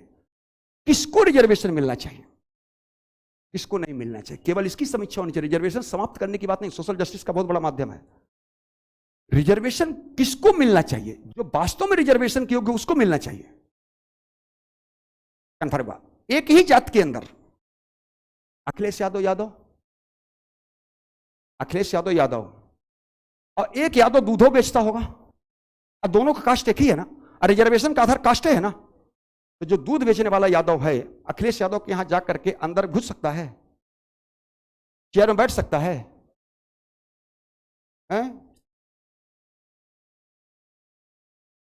क्या कह रहे हैं? दूध वाले को बुला रहा है। कौन सा बात हुआ? जो बात जो पहले नहीं, पहले समझ लो मैं क्या कह रहा हूं, मैंने क्या कहा समझ में आया? इसका मतलब जाति का, रिजर्वेशन का मुख्य आधार जाति ना, और एक व्यक्ति की शैक्षणिक और आर्थिक स्थिति मजबूत है और उसी जाति का लोग कमजोर है, तो क्या जातिगत समानता आया? क्या आप उसको समकक्ष की कुर्सी देने जा रहे हैं? जिस गिलास से आप पानी पी रहे हैं उसी गिलास से पिला रहे हैं? नहीं पिलाते ना, जाति है ना। इसका मतलब रिजर्वेशन का आधार जाति है ना। तो एक ही जाति के अंदर विभेद है कि नहीं है? किस बेस पर? कि एक आगे जा चुका है और एक उसी जाति का व्यक्ति पीछे है, तो दोनों के बीच जातिगत असमानता है कि नहीं है? मेरा कहना यह है, ब्राह्मण है, ब्राह्मणों में एक IRS भी, एक सुदामा भी है, दोनों जाति एक ही है। कन्फर्म हुआ? लेकिन अपने ही जाति को उस समकक्ष पर नहीं बैठाता है, यह वास्तविकता है। इसका मतलब मैं ये कह रहा हूं कि उस जाति का जिसको चाहिए उसी जाति के अंदर एक्चुअल रिजर्वेशन का लाभ उसको मिलना चाहिए, जो वास्तव में रिजर्वेशन के योग्य है। मेरा कहना यह है, उसी जाति में दीजिए, कोई दिक्कत नहीं है, लेकिन वास्तव में किसको देना चाहिए इसकी बात होनी, यही तो समीक्षा की बात हो गई। समीक्षा मैं बात कर तो इसी की बात कर रहा हूं। हरी बात समझे, थोड़ा दिल से मत लगाइएगा भाई। आईएएस कैसे होगा वो बाहर बताएंगे, बाहर अभी जब क्लास आएगा तो बताएंगे। थोड़ा सा आराम से, टेंशन, हमारे कहने से रिजर्वेशन नहीं खत्म होगा, टेंशन मत लो। अब मैं चाहता भी नहीं हूं, मैं चाहता हूं सोशल जस्टिस बना रहे, ठीक है ना। हमको मिलता तो नहीं है, अब मिलेगा भी नहीं, लेकिन मिलना चाहिए जिसको, लेकिन मिलना चाहिए। लेकिन मैं केवल ये कह रहा हूं किसको मिलना चाहिए, मेरा केवल उद्देश्य, इसको आप लोगों को परीक्षा हाल में लिखना है कि एक्चुअल मिलना किसको चाहिए। क्या लगता है ये वोट बैंक की राजनीति नहीं है वोट बैंक की राजनीति है कि नहीं है? इसका मतलब इसके माध्यम से हमने आपको वोट तैयार कर लिया और कुछ नहीं किया है। जिसका सशक्तिकरण होना चाहिए उसका कुछ नहीं हुआ है।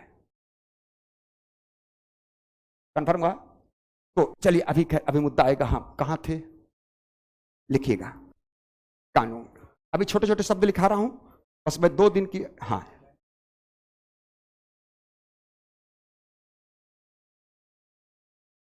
काहे चिंतित है, रेवड़ी कल्चर पढ़ाऊंगा ही, काहे टेंशन ले। रेवड़ी अभी हालांकि एक शब्द मैं बोल गया था कि बेरोजगारी, और यार किसी को सशक्त बनाइए तो सुविधाओं के माध्यम से उनको शिक्षा दीजिए बढ़िया, उनको कोचिंग उपलब्ध कराइए, उनको सुविधाएं उपलब्ध कराइए, उनको दिल्ली में बढ़िया कोचिंग में पढ़वाइए। आरी बात समझे, तो उस समाज की मुख्य धारा में आ जाएगा तो ऑटोमेटिक आईएएस बन सकता है ना। कि क्या किसी को पीछे से धक्का देने की आवश्यकता, क्या किसी को पुश करो, पुश करने की क्या आवश्यकता, आपको खुद सक्षम बना दे। हम सक्षम बनाने की आवश्यकता है। अगर आप सक्षम होंगे तो खुद ही ना टॉप कर सकते हैं ना। अभी जो लड़की टॉप की है आईएएस में, कौन सी कैटेगरी के है, एससी है ना, टॉप की है ना, इसका मतलब उसमें सक्षम रही होगी। मानते कि नहीं मानते हैं? तो इसका मतलब मैं ये चाहता हूं कि ऐसा आपको सक्षम बना दें कि आपको इसकी आवश्यकता ही, लेकिन इसके लिए चाहिए क्या, सुविधाएं चाहिए। इसका मतलब सरकार को ये 3,000 रुपए देने के स्थान पर उसको अगर सुविधाएं दे दे, फैसिलिटी दे दे, तो मुझे लगता है कि आप ज्यादा बढ़िया काम कर सकते हैं ना। और किसी पर डिपेंड क्यों रहे, मैं सेल्फ डिपेंड क्यों ना बने। सेल्फ डिपेंड बनने की आवश्यकता है। कन्फर्म। इंदिरा गांधी ने गरीबी हटाओ का नारा दिया था, गरीबी हट गया क्या? 5 किलो राशन से गरीबी हट जाएगी? 5 किलो राशन जो मिल रहा, क्या इससे गरीबी हट जाएगी क्या? मुझे तो लगता है गरीबी बढ़ रही है। बढ़ रही ना? हाँ, तो बढ़ता ही जाएगा। इसलिए सुप्रीम कोर्ट ने पूछा ना, रेवड़ी कल्चर कब खत्म होगा? कभी नहीं खत्म होगा। और यहां से चला भी नहीं है, दक्षिण भारत से चला है। ये भारत, उत्तर भारत का तो खेल था नहीं, ये मेन तमिलनाडु का खेल था। तो जब पढ़ाएंगे इलेक्शन तो इसको भी चर्चा करेंगे। अभी इस पर लिखे कानून। समाज के द्वारा स्थापित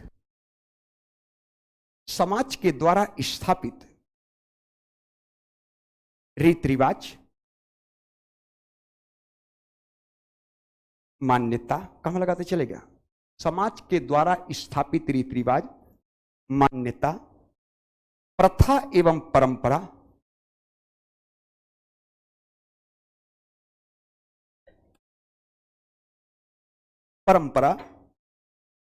जो कि किसी भी समाज या समुदाय के लिए,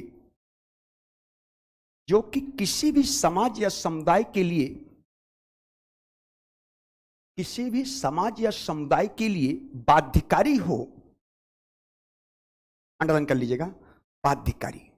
किसी भी समाज या समुदाय के लिए बाध्यकारी हो, उसे कानून कहा जाता है। उसे कानून कहा जाता है। अंडरलाइन शब्द करना है, बाध्यकारिता। ठीक है ना? अर्थात आगे लिख लें, अर्थात कानून एक बाध्यकारी नियमन है। कानून एक बाध्यकारी नियमन है। अब आप लोगों को जब मैं जुडिशियल रिव्यू पढ़ाऊंगा तो बहुत आसान हो जाएगा। बाध्यकारी नियमन है। कानून एक बाध्यकारी नियमन है। हो गया क्लियर? जो कोई प्रथा अगर मेरे लिए बाध्यकारी है वो प्रथा, तो बोलो कानून है। अगर वो प्रथा बाध्यकारी आपके लिए नहीं है तो बोलो बाध्यकारी नहीं है, तो कानून नहीं है। बस इतना ध्यान रखना है। इसका मतलब बाध्यकारिता ही कानून है। आ रही बात समझे? अस्वेच्छाचारिता को नैतिकता, कानून और नैतिकता में अंतर है। जो बाध्यकारी है कानून बोल दीजिए, जो स्वेच्छाचारी है उसे नैतिकता बोल दे। परंपरा भी कानून है, ध्यान रखिएगा। कन्फर्म हुआ? रीति रिवाज भी कानून है, मान्यता भी कानून है, ठीक है ना? प्रथा भी कानून है, अगर वो मेरे लिए क्या है? बाध्यकारी है। कन्फर्म? अब प्रश्न उठता है कि देश में किसका शासन है? विधि का। और सर्वोच्च विधि भारत का संविधान। लिखेंगे भारत का सर्वोच्च कानून भारत का संविधान है। भारत का सर्वोच्च कानून भारत का संविधान है। भारत का संविधान, इसका मतलब किसी भी देश में होगा भारत का संविधान है। देश का सर्वोच्च कानून भारत का संविधान है। भारत लिख दे, देश लिख दे, कोई दिक्कत नहीं। हम लोग देश में हैं, भारत में है ना? इतना कोई कंफ्यूजन? अब फिर मैंने कहा कि जब देश का सर्वोच्च कानून भारत का संविधान है, तो संविधान देश का सर्वोच्च कानून है। वो संविधान आपके लिए क्या है? स्वेच्छाचारी के बाध्यकारी? बाध्यकारी है। बाध्यकारी ना? इसका तो ये बाध्यकारी क्यों है? इसका मतलब है कि ठीक है, कॉन्स्टिट्यूशनल असेंबली ने कॉन्स्टिट्यूशन बनाया। कॉन्स्टिट्यूशनल असेंबली में डायरेक्ट जनता के द्वारा इलेक्टेड पर्सन तो नहीं थे, लेकिन एज लाइक राज्यसभा जैसा तो थे ना, कि जनता ने विधायकों को चुना। अब विधायकों ने संविधान सभा के सदस्यों का चुनाव किया, तो ना सही डायरेक्ट इनडायरेक्ट तो भारत की जनता को रिप्रेजेंट करता था ना कॉन्स्टिट्यूशनल असेंबली, कि नहीं करता था? करता रहा होगा। और आजादी के बाद वही भारत संप्रभु है ना। अब 15 अगस्त 1947 को अंग्रेजों ने भारत को एक संप्रभुता संपन्न देश घोषित कर दिया था ना। इसका मतलब है कि कॉन्स्टिट्यूशन संप्रभु रहा होगा। कॉन्स्टिट्यूशन असेंबली संप्रभु रही होगी तो कॉन्स्टिट्यूशन भी संप्रभु होगा। इसका मतलब जनता क्या उपयोग किया है? किसका दान किए हैं? मत मीन्स होता है विचार को हिंदी में क्या बोलेंगे? अभिव्यक्ति। तो संविधान क्या है? तो उस देश की जनता की अभिव्यक्ति का प्रतीक है। जल्दी बोलो, समझ में आया कि नहीं आया? आया संविधान की परिभाषा? उस देश की, यानी किसी भी देश का संविधान होगा, इसलिए मैं नाम नहीं बोला हूं, किसी भी देश का कॉन्स्टिट्यूशन हो सकता है। तो जिस भी देश का कॉन्स्टिट्यूशन बनेगा उस देश की जनता की अभिव्यक्ति का प्रतीक लिखेंगे। अर्थात संविधान, ये सब छोटे छोटे शब्दों को जानिए। संविधान देश की जनता की अभिव्यक्ति का प्रतीक है। देश की जनता की अभिव्यक्ति का प्रतीक है। अभिव्यक्ति क्यों है? समझ में आ गया ना? बिल्कुल ना? याद किया है दान? मत मीन्स अंग्रेजी में ओपिनियन, विचार। विचार आया होगा मस्तिष्क में, हमको इसको वोट डालना है, मुख से व्यक्त किया होगा, बटन दब गई होगी। तो विचार अव्यक्त अनुच्छेद 19। विचार जो लिखा दिया सब सही है यार। अब आप वो घर में संभालते रहिएगा। जो लिखा दिया सब सही, कोई गलत नहीं लिखा सकता। क्या गलत लग रहा क्या आपको? सटीक कर लीजिए घर में, बाकी कुछ कमीशन कर देगा। सटीक के चक्कर में ना पड़े यहां। सटीक करे, सटीक कमीशन कर देगा सटीक, कोई टेंशन नहीं। चलिए, एक शब्द आया है ओपिनियन, आया ना? अक्सर सुनते होंगे कि ओपिनियन पोल आ रहा है, और एक होता है एग्जिट पोल। नाम सुने हैं ना? क्योंकि मैंने बोला कि 2 दिन बेसिक क्लास है, मेरा कोई और छोर नहीं है। मैं कहां हूं मुझे खुद पता नहीं है, मैं कहां हूं, ठीक है ना? जब 324 पढ़ाऊंगा तो बताऊंगा, लेकिन अभी आ गया है तो लग गया है। 2 प्रकार का पोल होता है। एक को हम लोग ओपिनियन पोल कहते हैं और एक को एग्जिट पोल कहते हैं। मतदान, मत मीन्स विचार, विचार आया होगा 1 किलो 400 ग्राम के मस्तिष्क में, व्यक्त करने के लिए प्रकृति ने मुख दिया है। तो विचार अभिव्यक्ति आर्टिकल 19 सब क्लाज 1 सब क्लाज ए, ये आपका फंडामेंटल राइट्स है और सभी स्वतंत्रताओं की जननी है, सभी स्वतंत्रताओं की जननी है। 2014 में ओपिनियन पोल सारे के सारे बता रहे थे कि नरेंद्र मोदी जीत रहा है बम्पर सीट से, कुछ लोग तो 370 बता गए थे। तो कांग्रेस पार्टी के एक नेता है दिग्विजय सिंह, दिग्विजय सिंह ने कहा कि ओपिनियन पोल पर बैन लग जाना चाहिए, कोर्ट को बैन लगा देना चाहिए। अब बताइए, विचार अभिव्यक्ति 19 सब क्लाज 1 सब क्लाज ए है ना।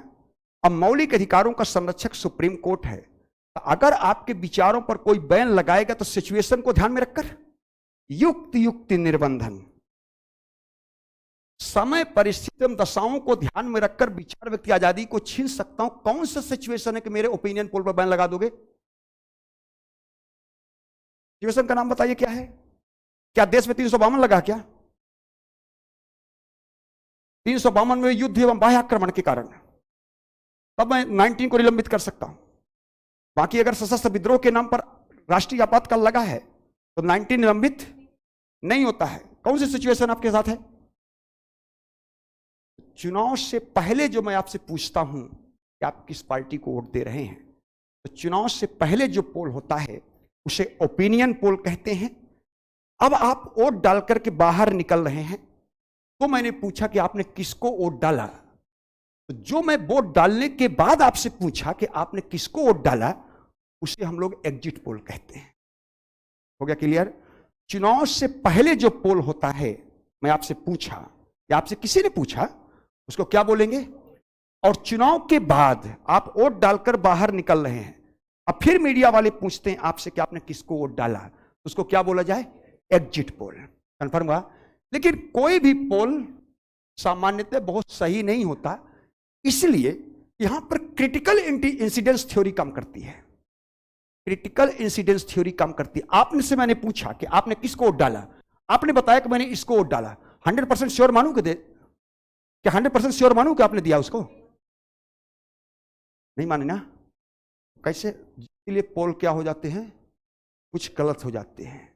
यहां पर थ्योरी काम करती है, पब्लिक एड में हम लोग पढ़ाते हैं क्रिटिकल इंसिडेंस थ्योरी। कोई आवश्यक नहीं कि आपने जिसको बताया उसको वोट डाला ही है, या जिसको बोल रहे हैं उसको डालने ही जा रहे हैं। कंफर्म हुआ? लेकिन 2 प्रकार का पोल होता है, एक को ओपिनियन पोल कहते हैं, एक को क्या बोलेंगे? Exit poll. ओपिनियन पोल का संबंध किस आर्टिकल से है? 19 सब क्लाज 1 सब क्लाज ए से है। मैंने आपसे पूछा, आपने मुझे बताया, क्योंकि मुझे विचार और व्यक्त की आजादी पूरी है, इसमें कोई सस्पेंस नहीं है। अगर कोई कहता ओपिनियन पोल पर बैन लगा दूंगा, तो बैन लगाने की बात करता था हम कोर्ट का दरवाजा, क्योंकि मेरा मौलिक अधिकार है। अमौलिक अधिकारों का संरक्षक कौन है? सुप्रीम कोर्ट है, इसलिए मैं कोर्ट का दरवाजा खटखटा सकता हूं। कंफर्म हो गया? कोई कंफ्यूजन? कुछ पूछना था? नहीं पूछना? चलिए आगे बढ़ा जाए। अभी भी संविधान क्लियर नहीं हुआ क्या है। फिर आपसे पूछता है कि संविधान क्या था, आप लोग कई बार कहते हैं लिखित दस्तावेज है ना, इतना तो पढ़ाया गया होगा, इतना पढ़े होंगे, कभी आपने यह नहीं कहा कि मौखिक दस्तावेज है। हमने लिखित कर रिटर्न कर दिया है। ब्रिटेन ने लिखित नहीं किया, कंपाइल नहीं किया। ब्रिटेन ने कॉन्स्टिट्यूशन को अपने कंपाइल नहीं किया है, विकास की सतत प्रक्रिया का परिणाम है, वहां चल रहा है। लेकिन हम लोगों ने रिटेन कर लिया है, और अमेरिकी संविधान भी रिटेन है, और हमने रिटेन कॉन्स्टिट्यूशन अमेरिका से लिया भी है। प्रश्न उठता है कि रिटेन क्यों किया? ये तो मन में प्रश्न आना चाहिए। हमारे यहां 1956 की घटना है, एक घटना संविधान के बाद की है, उसको समझ जाएंगे तो संविधान लिखित क्यों समझ जाएंगे।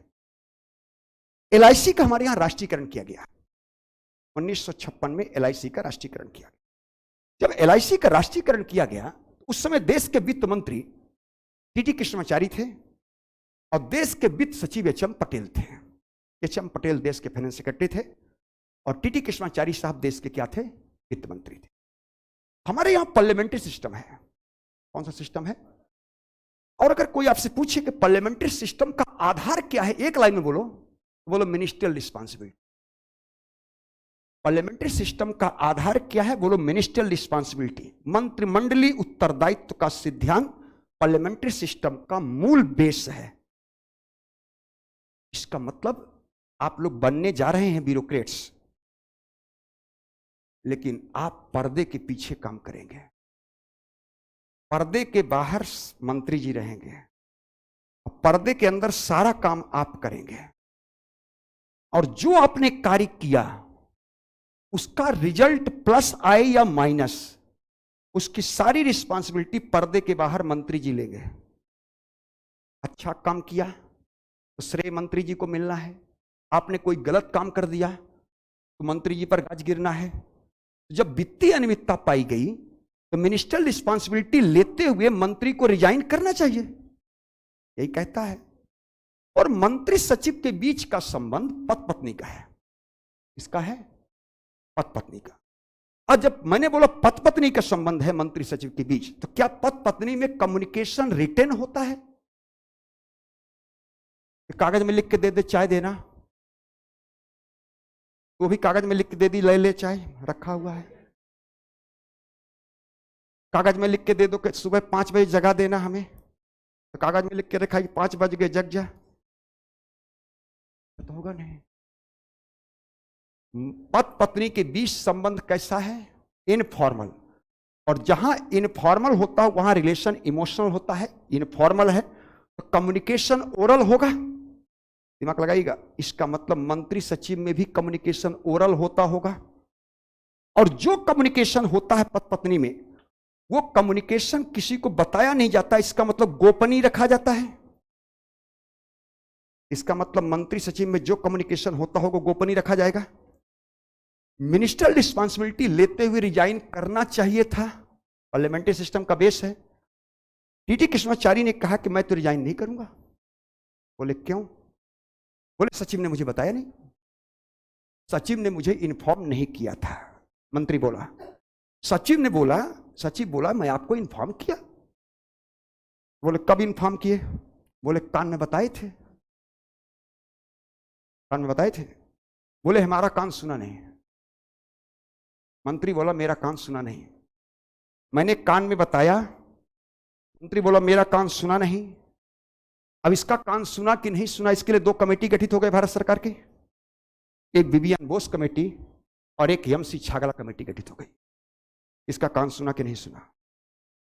दोनों कमेटी ने कहा कि तुम्हारा कान सुना हो या न सुना हो, लेकिन चूंकि पार्लियामेंट्री सिस्टम है तो मिनिस्ट्रियल रिस्पांसिबिलिटी लेते हुए आपको रिजाइन। टी.टी. कृष्णाचारी साहब रिजाइन किए। रिजाइन करने के लिए 2 कमेटी गठित हुई। कान सुना कि नहीं सुना? सोचो कि अगर कम्युनिकेशन रिटेन होता तो क्या रिस्पांसिबिलिटी तय करने के लिए इतनी मशक्कत करनी पड़ती है? यह कम्युनिकेशन ओरल होने के कारण न समस्या आया, इसलिए रिटेन की रिस्पांसिबिलिटी होती है और ओरल की रिस्पांसिबिलिटी नहीं होती है। इसलिए इंडियन कॉन्स्टिट्यूशन को हमने लिखित रखा है, ताकि कोई भी समस्या आए मैं तत्काल आपको रिस्पांसिबल ठहरा सकता हूं। समझ में आया? इसलिए इंडियन कॉन्स्टिट्यूशन हमारा क्या है? लिखित है। समझ में आया? ये कारण था।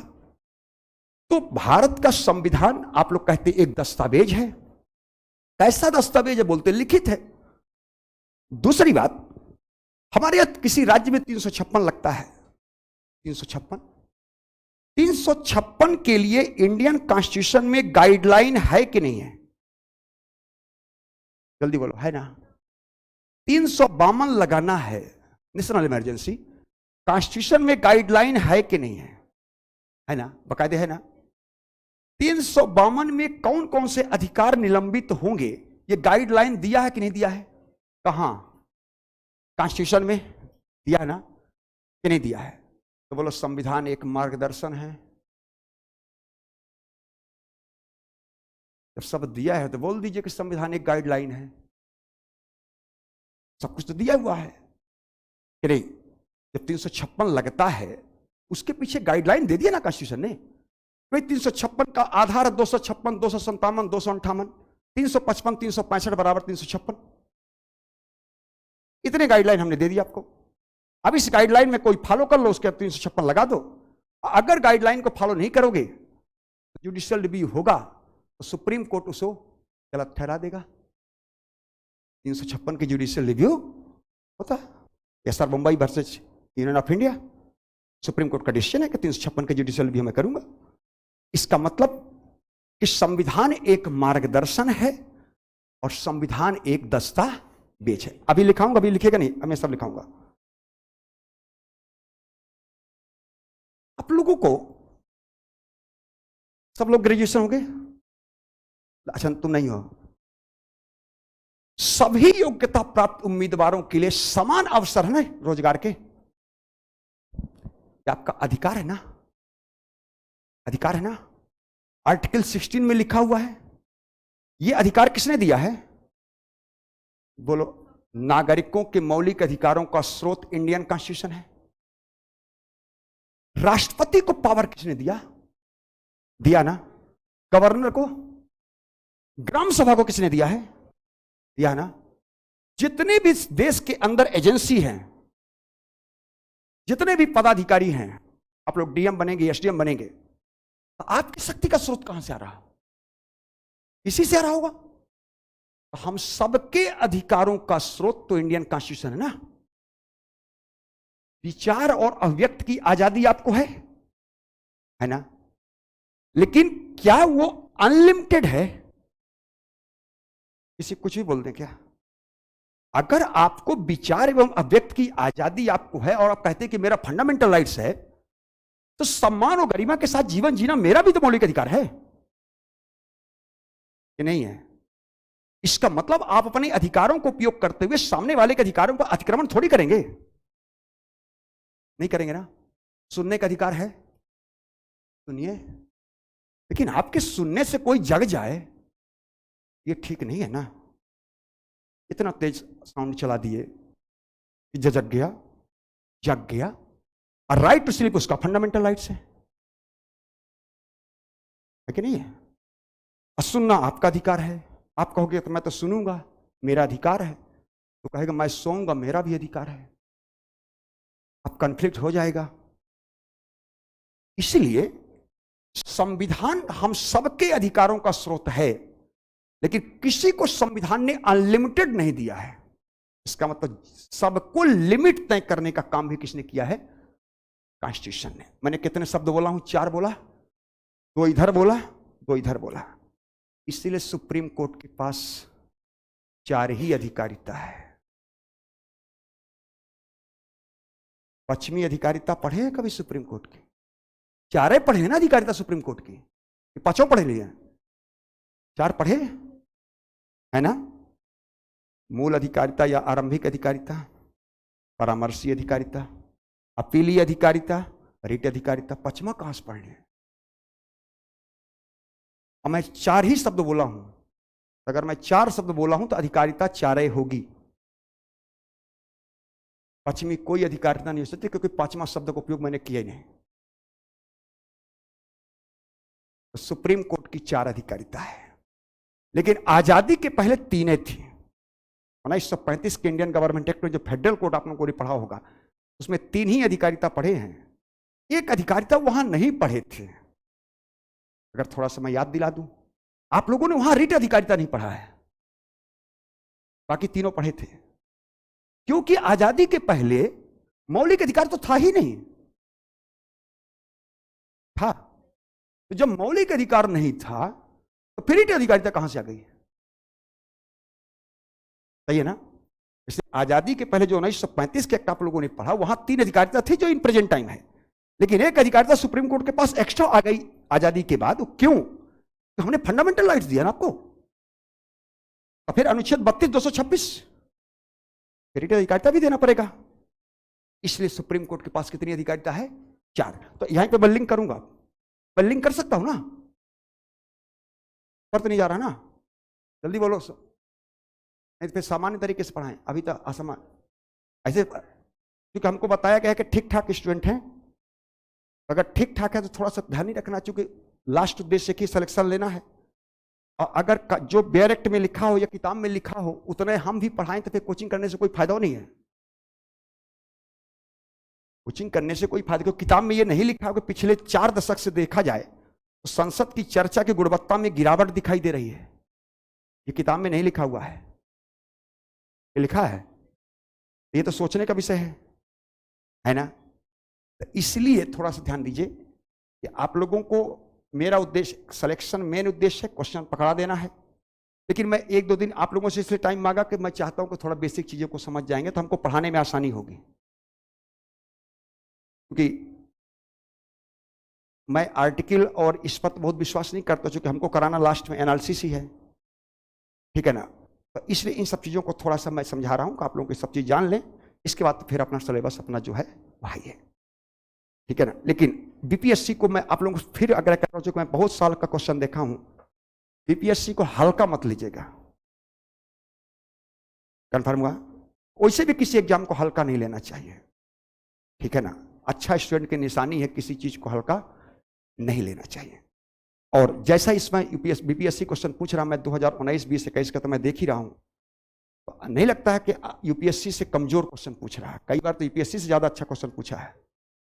इसलिए अपने स्टैंडर्ड को गिराना नहीं है, स्टैंडर्ड गिरा करके मत पढ़िए, स्टैंडर्ड थोड़ा बढ़ाए के ही चलिए ताकि कोई समस्या ना आए, आज भी इन फ्यूचर भी, ठीक है। तो नेक्स्ट टॉपिक है संविधान।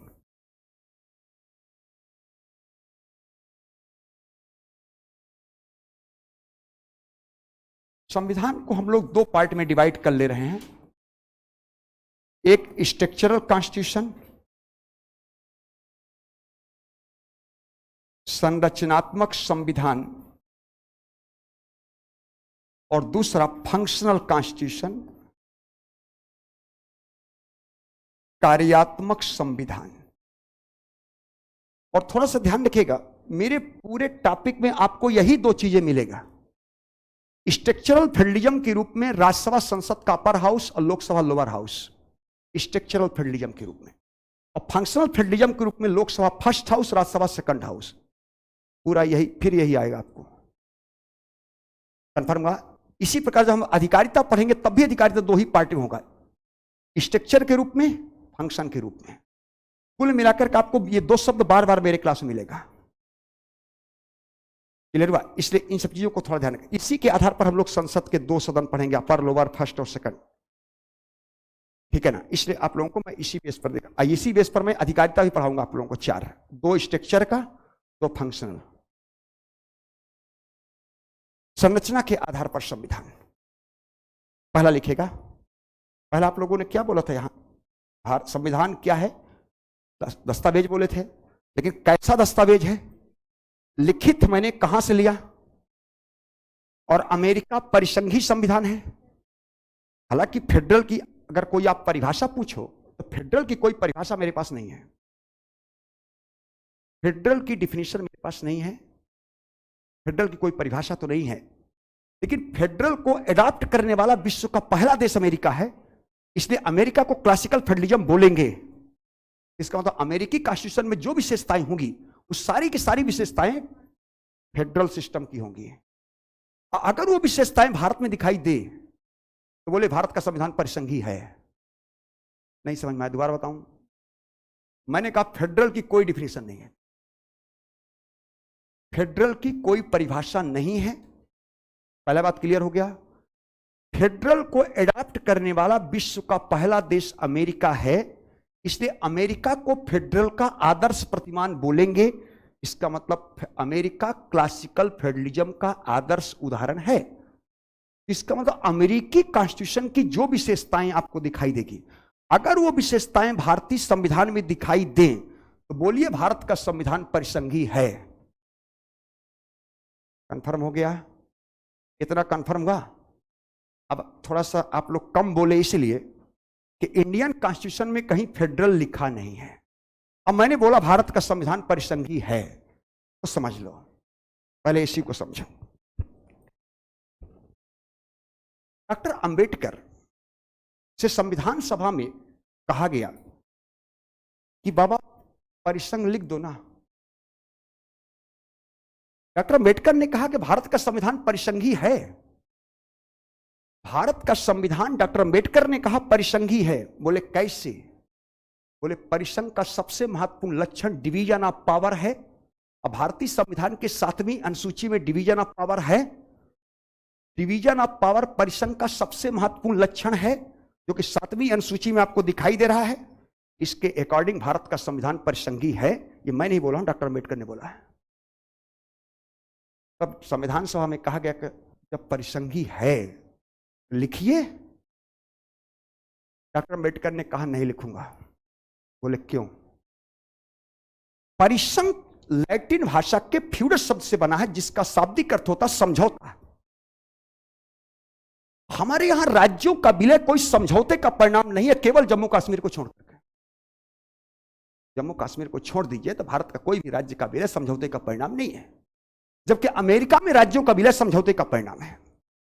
तो अमेरिका में राज्यों का विलय समझौते का परिणाम है, अब भारत में राज्यों का विलय निष्ठा का परिणाम है। निष्ठा।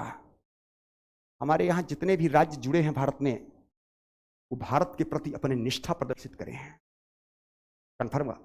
एग्रीमेंट फाड़ देंगे, टूट जाएगा। कहते हैं कि एग्रीमेंट टूट गया, लेकिन अगर समझौता दिल का हुआ है, आस्था के साथ हुआ है, विश्वास के साथ हुआ है, तो कहते हैं बड़ा दिक्कत होता है तोड़ने में, है ना। इसका मतलब है कि भारत में राज्यों का विलय निष्ठा का परिणाम है, जबकि अमेरिका में राज्यों का विलय समझौते का परिणाम है। और समझौते की तुलना में निष्ठा का तत्व ज्यादा ताकतवर है, इसलिए इंडियन कॉन्स्टिट्यूशन में हमने यूनियन शब्द लिखा है। कंफर्म हुआ? लेकिन भारत का संविधान परिसंघी है, डॉक्टर अंबेडकर ने कहा। विधि की व्याख्या करने वाली सर्वोच्च संस्था सुप्रीम कोर्ट है। सुप्रीम कोर्ट ने automobiles transport versus state of Rajasthan के संदर्भ में पहली बार कहा कि भारत का संविधान परिसंघी है। सुप्रीम कोर्ट ने भी कह दिया भारत का संविधान परिसंघी। फिर Kesavananda Bharati versus union of India में 1973 में सुप्रीम कोर्ट ने कहा कि भारत का संविधान परिसंघी है और फेडरल स्ट्रक्चर संविधान का बेसिक स्ट्रक्चर है। पढ़े हैं ना आप लोग? इसके बाद यसआर मुंबई बनाम भारत संघ में सुप्रीम कोर्ट का फिर डिसीजन आया कि भारत का संविधान परिसंघी है। और संघ राज्य संबंधों की समीक्षा करने के लिए कमेटी गठित हुई, जो बहुत पॉपुलर आप लोग पढ़े होंगे, रणजीत सिंह सरकारिया आयोग। रणजीत सिंह सरकारिया आयोग ने अपने रिपोर्ट में लिखा है कि भारत का संविधान परिसंघी है। अब तो क्लियर हो गया ना कि भारत का संविधान परिसंघी है, अब तो एग्री है ना। तो फिर प्रश्न है कि लिखा क्यों नहीं? एक पॉइंट क्लियर हो गया कि भारत में राज्यों का विलय निष्ठा का परिणाम है, जबकि अमेरिका में राज्यों का विलय और समझौते से ज्यादा ताकतवर, इसलिए हमने यूनियन शब्द का इस्तेमाल किया। दूसरा पॉइंट, राष्ट्र की एकता और अखंडता को मजबूती प्रदान करने के लिए केंद्र का मजबूत होना आवश्यक है। जब तक केंद्र मजबूत नहीं होगा तब तक राष्ट्र यूनाइट नहीं होगा। इसलिए राष्ट्र की एकता और अखंडता को मजबूती प्रदान करने के लिए केंद्र का मजबूत होना आवश्यक है। इसलिए केंद्र को मजबूती प्रदान करने के लिए हमने इंडियन कॉन्स्टिट्यूशन में यूनियन शब्द का इस्तेमाल किया। तीसरी बात, जब भारत को आजादी मिली तो परिणाम भी कुछ दूसरा ही था। भारत पाकिस्तान का विभाजन हुआ। अब भारत पाकिस्तान के विभाजन का आधार द्वि राष्ट्र का सिद्धांत था।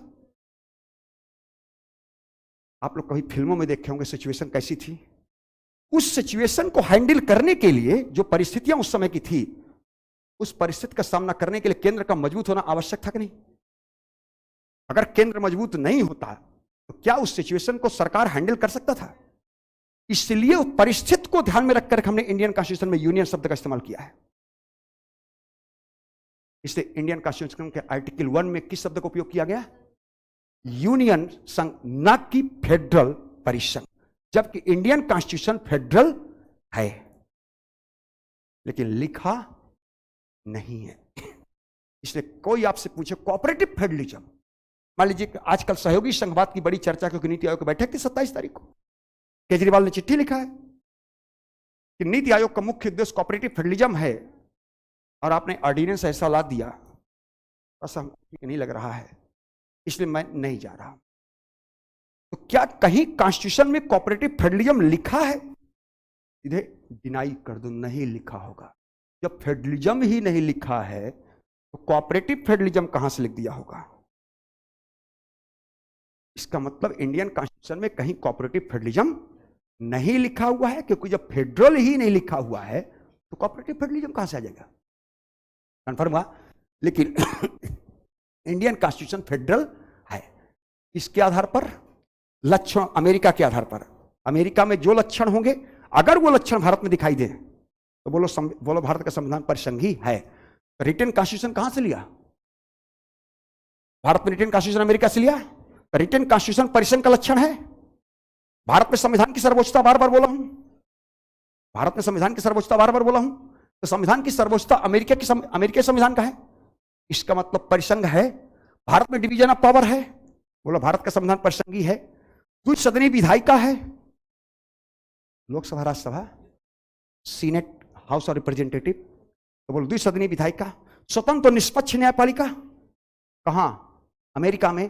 कहां है? भारत में है। तो अगर ये सारे लक्षण हैं, इन लक्षणों के आधार पर आप बोलिए ना आंख मूंद करके भारत का संविधान परिसंघी है। भारत का संविधान परिसंघी तो है, कन्फर्म हुआ। लेकिन क्या नहीं किया गया है? लिखा तो नहीं है।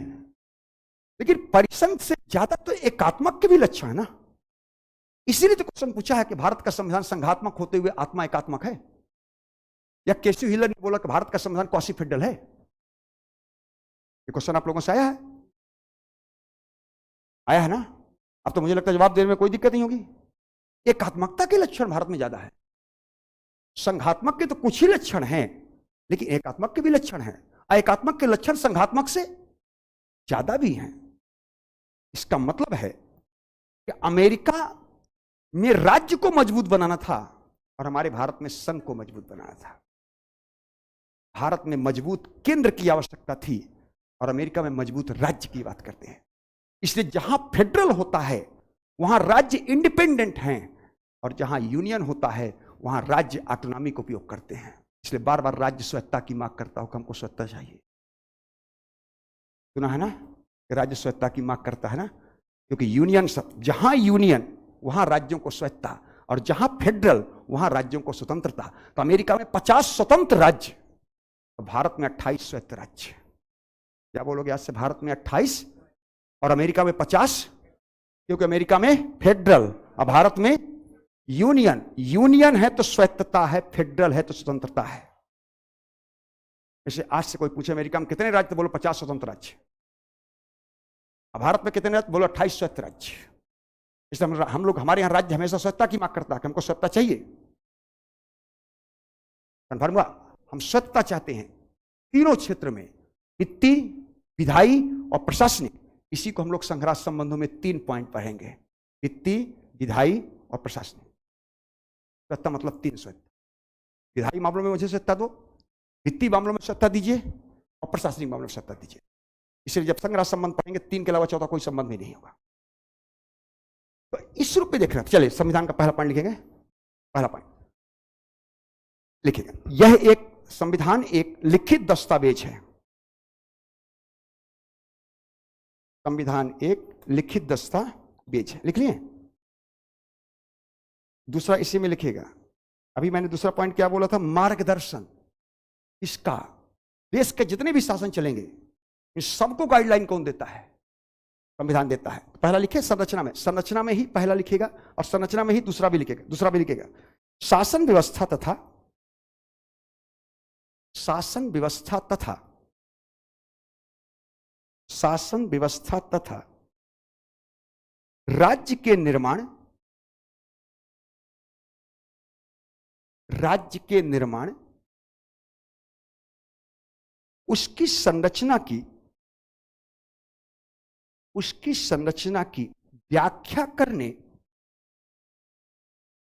उसकी संरचना की व्याख्या करने एवं उसे मार्गदर्शन करता है, उसे मार्गदर्शन करता है, उसे मार्गदर्शन करता है। अपनी भाषा में तो बोल ही लेंगे कि संविधान एक मार्गदर्शन है और संविधान एक दस्तावेज है। अपनी भाषा में ठीक है ना, चूंकि हमको लिखाना था तो मैंने लिखा दिया। अब इसी के अकॉर्डिंग इन्हीं दोनों के लिए दो अधिकारिता है सुप्रीम कोर्ट के पास। संघ राज्य राज्य राज्य विवादों के समाधान के लिए मूल अधिकारिता या आरंभिक अधिकारिता, और विधि के निर्वचन संबंधी कोई मामला हो, राष्ट्रपति सुप्रीम कोर्ट से परामर्श ले सकता है। ऐसी अधिकारिता को हम लोग परामर्शी अधिकारिता कहते हैं। इसलिए यहां पर दो अधिकारिता आपको समझ में आ रही, दोनों पॉइंट पर एक एक अधिकारिता लगा हुआ है। दोनों पॉइंट पर एक एक अधिकारिता लगा हुआ। व्याख्या शब्द लिखा हुआ है दूसरे पॉइंट में, समझ में आ गया कि आरंभिक परामर्शी अधिकारिता। और एक में क्या लिखा, लिखित दस्तावेज है। संघ राज्य राज्य राज्य विवाद भी हो सकता है, इसलिए इसके लिए हम लोग आरंभिक या मूल अधिकारिता का उपयोग करेंगे। कंफर्म हुआ? बिल्कुल क्लियर। दोनों के लिए अधिकारिता भी दिमाग में नोट कर लीजिएगा, चाहे वहीं पर अभी नहीं लिखेंगे, अभी तो अभी बाद में आएगा। ये सब आजे पढ़ लोगे, हमको पढ़ाना है लंबा दिन, ठीक है ना, सब आजे पढ़ लोगे। नहीं नहीं नहीं, पहली बात देखो तो का फिर हजमोला भी काम नहीं करता। हाँ चलो दूसरा लिखो, कार्यात्मक। कार्यात्मक, कार्यात्मक आधार पर संविधान को भी दो पार्ट में डिवाइड कर दे, फिर लिखा दूंगा, भी पहले लिखेंगे कार्यात्मक आधार पर संविधान के दो पार्ट। थोड़ा सा आप लोग इस रूप में बनाया करें ताकि हमको अधिकारिता लिखाने में दिक्कत ना हो, ठीक है ना। वहां पे मैं आर्टिकल लिखा देता हूं अभी अधिकारिता, ठीक है ना। तो ऐसा थोड़ा बनाएंगे, संरचना में दो है तो उसके सामने अधिकारिता लिख लेना है। इसमें कार्यात्मक आधार पर संविधान के दो पार्ट। चले, पहला हम लोगों ने क्या बोले कि हम सबके शक्तियों का स्रोत। मैं जब सब बोला हूं तो एक नागरिक के रूप में भी आ गया। राष्ट्रपति एक पोस्ट है, संसद एक इंस्टीट्यूशन है, कोर्ट एक इंस्टीट्यूशन है, और जज एक पोस्ट है ना। काउंसिल ऑफ मिनिस्टर एक इंस्टीट्यूशन है, तो मंत्री एक पद है। आपको याद है ना, हम सब बोला हूं, हम सबके शक्तियों का स्रोत क्या है, वो है इंडियन कॉन्स्टिट्यूशन। शक्ति के स्रोत के रूप में भारत का संविधान, ग्राम सभा की शक्ति का स्रोत। जब से ग्राम सभा संवैधानिक संस्था बन गई, उसको भी तो शक्ति दे दिया इंडियन कॉन्स्टिट्यूशन ना। इसका मतलब ग्राम सभा से लेकर के राष्ट्रपति तक की शक्ति का स्रोत भारत का संविधान है। कन्फर्म? तो क्या राष्ट्रपति को अनलिमिटेड पावर दे दिया क्या, कि राज्यपाल को दे दिया है? किसी को दिया क्या आपको दिया है? हम किसी को नहीं दिया है। तो शक्ति के स्रोत के रूप में संविधान, तो शक्ति को संतुलित करने के रूप में संविधान। वही संविधान शक्ति को संतुलित भी करता है। बैलेंस ऑफ पावर भी कॉन्स्टिट्यूशन में ही है, और सोर्स भी कहां है, कॉन्स्टिट्यूशन। लिखिए पहले लिखिए, शक्तियों के स्रोत के रूप में, शक्तियों के स्रोत के रूप में, शक्तियों के स्रोत के रूप में। अब मैंने यहां लिखाई देता हूं, एक लाइन आगे बढ़ाई लें, उसको लिखेंगे अर्थात। अर्थात उसी को थोड़ा आगे बढ़ा लें। जब मैंने यहां राज्य, अब जो मैं राज्य बोल रहा हूं वो मैं पॉलिटिकल एस्पेक्ट से नहीं बोल रहा हूं। अब जो मैं राज्य को उपयोग करूंगा वो आर्टिकल 12 की बात कर रहा हूं। भारतीय संविधान के अनुच्छेद 12 में सरकारी राज्य की परिभाषा दी गई, उसे गवर्नमेंटल स्टेट कहते हैं। सरकारी राज्य की परिभाषा देने का उद्देश्य यह था कि जिनको भारतीय संविधान के अनुच्छेद 12 में सरकारी राज्य की परिभाषा में परिभाषित कर दिया गया, वो सारी एजेंसी मौलिक अधिकारों को लागू करने के लिए रिस्पॉन्सिबल होगी। कंफर्म हो गया? कलेक्शन के बाद आप लोग भी सरकारी राज्य की परिभाषा में आ जाएंगे। कंफर्म हुआ? तो आप भी मौलिक अधिकारों को लागू करने के लिए रिस्पॉन्सिबल हैं। अगर आप मौलिक अधिकारों का उल्लंघन करेंगे तो आप पर सुप्रीम कोर्ट और हाई कोर्ट मैंडेमस रिट जारी कर सकते हैं, लेकिन मेरे ऊपर नहीं। फिर मैं बोला मेरे ऊपर नहीं, क्योंकि सरकारी राज्य की परिभाषा में प्राइवेट आता नहीं। बार बार मैं फिर बोल रहा हूं कि मेरे ऊपर नहीं, मेरे ऊपर कोई मैंडेमस रिट जारी नहीं कर सकता। व्यवसाय है, कर्तव्यों का निर्वहन अच्छे से कर रहा हूं, बाकी ना करूंगा तो कहीं जा नहीं सकते हैं।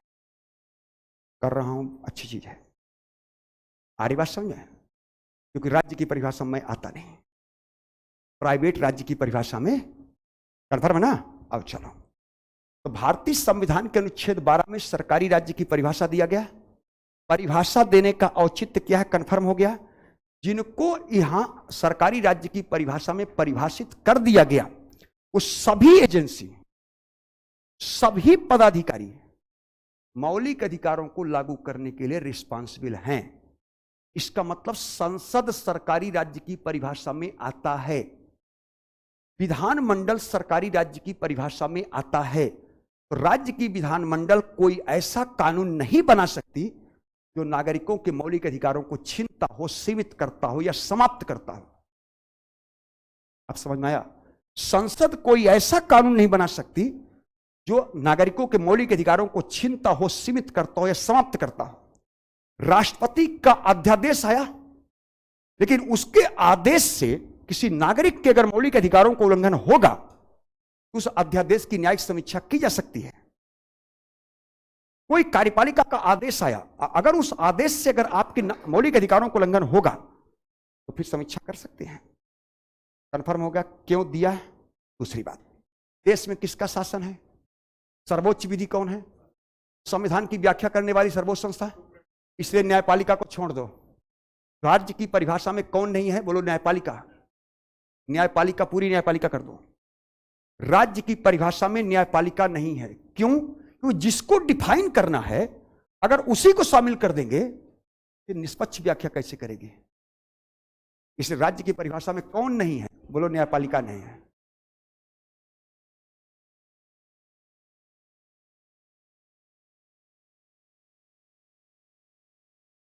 कितने प्रकार की न्यायपालिका है, बीच में बोलना जरूरी था क्या? कितने प्रकार की न्यायपालिका है? कोई पढ़ाया है क्या आपको? कहां किताब उताब में लिखा क्या? आर्टिकल 1 में क्या लिखा है? गुस्सा नहीं, आर्टिकल 1 में क्या लिखा है?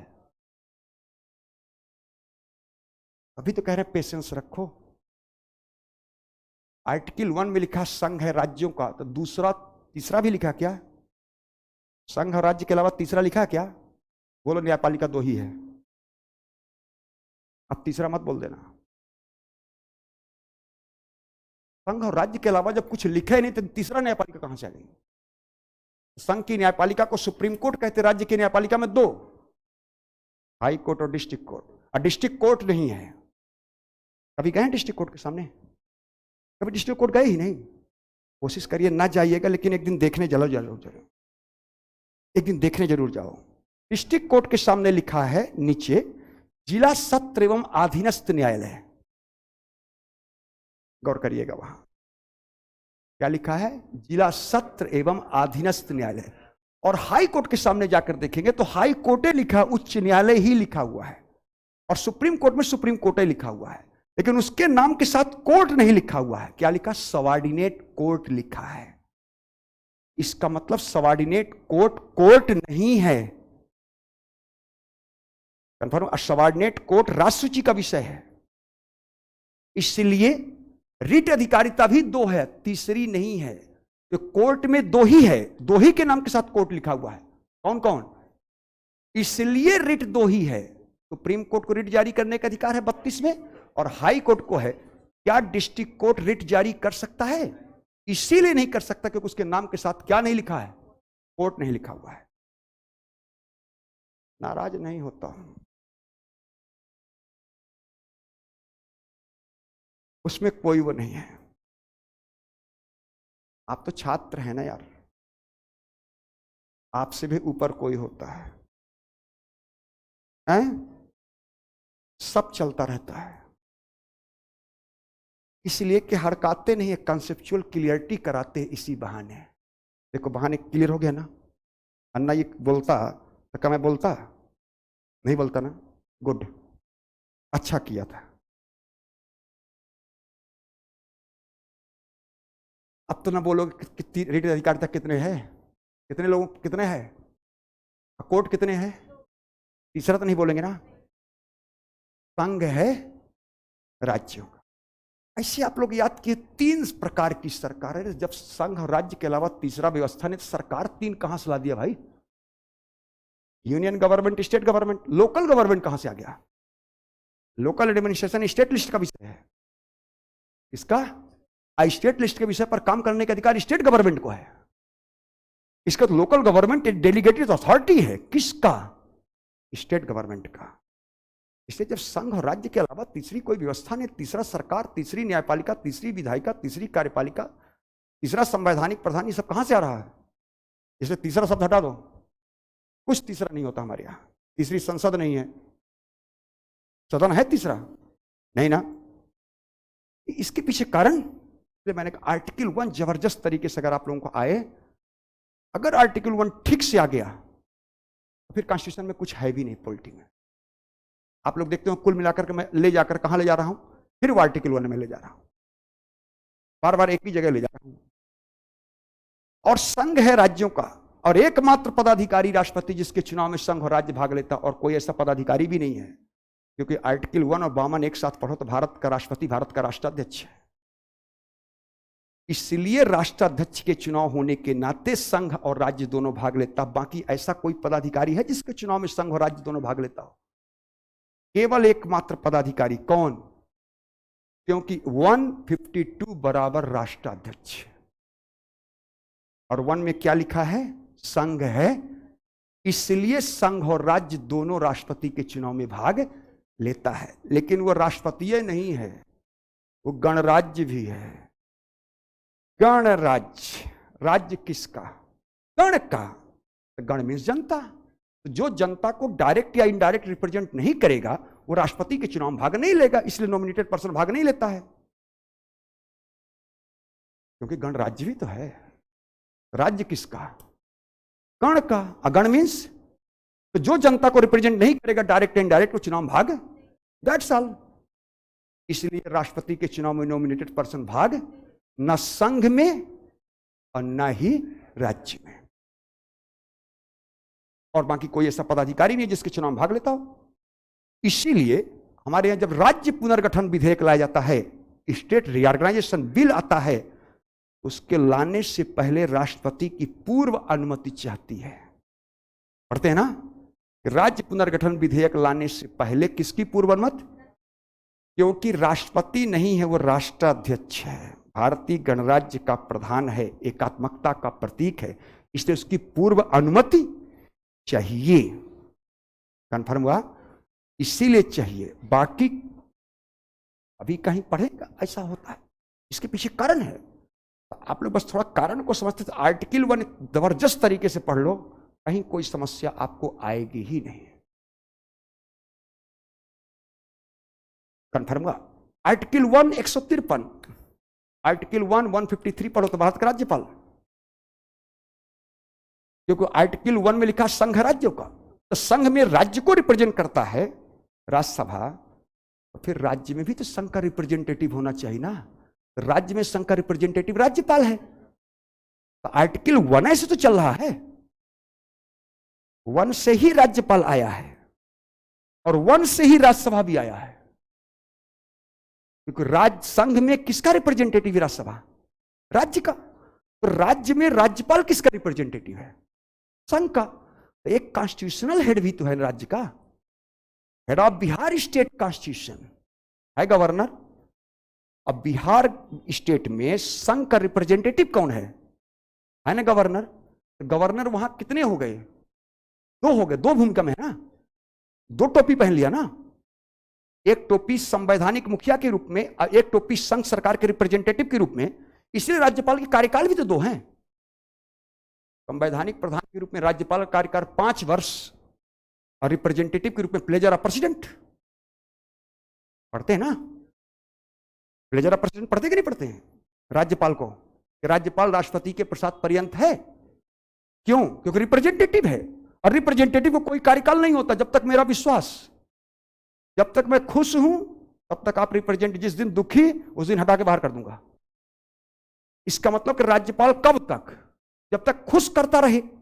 इसलिए खुश करने के लिए राज्यपाल कई बार विवादित हो जाता है, इसलिए बिहार का राज्यपाल विवादास्पद भूमिका आएगी तो बताऊंगा। राज्यपाल विवादित क्यों? क्योंकि राज्यपाल कोई कार्यकाल निश्चित नहीं है, कब हटा दे कोई गारंटी नहीं है। इसलिए उसको क्या करना पड़ता है? खुश करना पड़ता है। किसको? संघ को। तो बिहार में एनडीए की सरकार नहीं है, बिहार में आजकल महागठबंधन की सरकार है। तो जहां संघ और राज्य में एक ही दल की सरकार है, वहां राज्यपाल का पद कभी विवादित भी नहीं देखा होगा। देखो ना उत्तर प्रदेश में कितना पट रहा है, उत्तर प्रदेश के राज्यपाल मुख्यमंत्री में कितना पटता है, एक ही थाली में दोनों लोग खाता खाते हैं। और वो पश्चिम बंगाल के राज्यपाल एक दूसरे को देखना पसंद नहीं करते हैं, अकेले अकेले पा जाए तो मार दे चाकू, इसलिए उनको सुरक्षा दी गई, भाई तो इधर उधर ना जाया कर। कितना दुश्मनी है। तो कहां के राज्यपाल बोलता है? यहां केंद्र से अलग हटकर सरकार, वहां का राज्यपाल बोलता है कि लैंड ऑर्डर ठीक नहीं है। यूपी में कौन सा ठीक है? कहता बहुत बढ़िया है। और जब तक अखिलेश यादव चीफ मिनिस्टर थे और केंद्र में एनडीए की सरकार थी, मोदी साहब प्राइम मिनिस्टर थे और राम नाईक साहब वहां के राज्यपाल थे, गंगा जी नहाने गए, लैंड ऑर्डर ठीक नहीं है। बाबा विश्वनाथ के दर्शन करने गए, लैंड ऑर्डर ठीक नहीं है। मथुरा गए, ठीक नहीं है। अब आजकल सब ठीक है। इसका मतलब जहां संघ और राज्य में अलग अलग दल की सरकार, वहां राज्यपाल बोलता है, बोलो तो कार्यकाल सुरक्षित, और जहां एक ही दल की सरकार, वहां ना बोलो तो सुरक्षित, बोल दोगे तो सुरक्षित। इसलिए क्वेश्चन पूछा है कि राज्यपाल मुख्यमंत्री के बीच संबंध क्या होगा, कटु या मधुर, ये डिपेंड करता है कि संघ और राज्य का राजनीतिक समीकरण कैसा है। दिल्ली का मुख्यमंत्री और केंद्र सरकार के बीच 36 का आंकड़ा चल रहा है, क्योंकि आम आदमी पार्टी की सरकार है और केंद्र में बीजेपी की सरकार है ना। इसलिए राज्यपाल यहां एलजी बोलता है, ना बोलेगा तो हटा दूंगा। अब मध्य प्रदेश का राज्यपाल बोलेगा तो हटा दूंगा, इसलिए उसको नहीं बोलना है, इसको बोलना है, खतरनाक तरीके से बोलना है, जिससे केजरीवाल चिड़चिड़ा जाए। बोलता कि नहीं बोलता है? बोलता है ना। उत्तर प्रदेश के राज्यपाल जानते हैं कौन है? अब तैयारी करने के दौरान भले जानते हो, लेकिन बच्चा से नहीं जानता है ना। यहाँ के राज्यपाल का, यहाँ के एलजी का कक्षा 2 का बच्चा भी जानता है, अच्छा एलजी है यहाँ। मध्य प्रदेश लगता राज्यपाल ही नहीं है। गुजरात में तो समझ में नहीं आता है ना। अभी बिहार में एनडीए की सरकार थी तो समझ में नहीं आता था कि राज्यपाल है। अब आजकल गठबंधन की सरकार आ गई तो राज्यपाल समझ में आता कि है। इसका तो देखो कितना बढ़िया कमीशन क्वेश्चन पूछता है, सोच का विषय है, सोच का। राज्यपाल मुख्यमंत्री के मध्य संबंध कैसा होगा, ये डिपेंड करता है कि संघ और राज्य का राजनीतिक समीकरण कैसा है। अब ये क्वेश्चन कहो किताब में कहां लिखा, नहीं लिखा है, न कोई कहीं मिलेगा। अब ये देखना है हमको, इसलिए मैं आप लोग कहता हूं कि इतना कंसेप्ट क्लियर कर लो कि हमेशा अपने नजर से देखो, किताब की नजर से और हमारी नजर से देखना बंद करो। आरी बात समझ में? तो इसलिए कंसेप्चुअल क्लियरिटी होना बहुत जरूरी है। तो दूसरा लिखिएगा, अभी टाइम तो नहीं हो, टाइम हो गया है ना, कोई दिक्कत नहीं है ना। अच्छा नीचे लड़का लोग बैठे हैं, अभी बोलो बैठे रहे। पहला लिखिएगा, शक्ति के स्रोत के रूप में, अर्थात क्या लिखाए थे, अर्थात लिखाए थे ना, लिखेगा राज्य की विभिन्न एजेंसी। घर में थोड़ा काम कर जरूर कर लीजिएगा, राज्य मतलब मैं सरकारी राज्य बोला हूं, ये सब घर में कर लीजिएगा। राज्य की विभिन्न एजेंसी तथा पदाधिकारियों के शक्तियों की विस्तृत व्याख्या करने वाली प्रणाली। राज्य के विभिन्न एजेंसी समझ में आ गया होगा। पदाधिकारियों लिखें कि शक्तियों की विस्तृत व्याख्या करने वाली प्रणाली, विस्तृत व्याख्या करने वाली प्रणाली। बस एक लाइन और लिख ले, छुट्टी कर देता हूं। विस्तृत व्याख्या करने वाली प्रणाली लिख लिए। कुल मिलाकर अपनी भाषा में क्लियर है ना, हम सब के शक्तियों का स्रोत भारत का संविधान। दूसरा पॉइंट, व्याख्या करने वाली प्रणाली, सिस्टम है संविधान एक सिस्टम। दूसरा पॉइंट इधर लिखेगा, राज्य एवं नागरिक अधिकारों की सीमा का निर्धारण कर, इधर लिखेगा राज्य एवं नागरिक, राज्य एवं नागरिक लिख लिए, अधिकारों की सीमा का निर्धारण कर, सीमा का निर्धारण कर, उसके शक्ति को, उसके शक्ति को, सीमा का निर्धारण कर, उसके शक्ति को संतुलित करने वाली प्रणाली, शक्ति को संतुलित करने वाली प्रणाली। सेंटेंस पूरा हो गया। अपनी भाषा में बोल देंगे ना, शक्ति के स्रोत के रूप में संविधान, शक्ति के संतुलन के रूप में संविधान।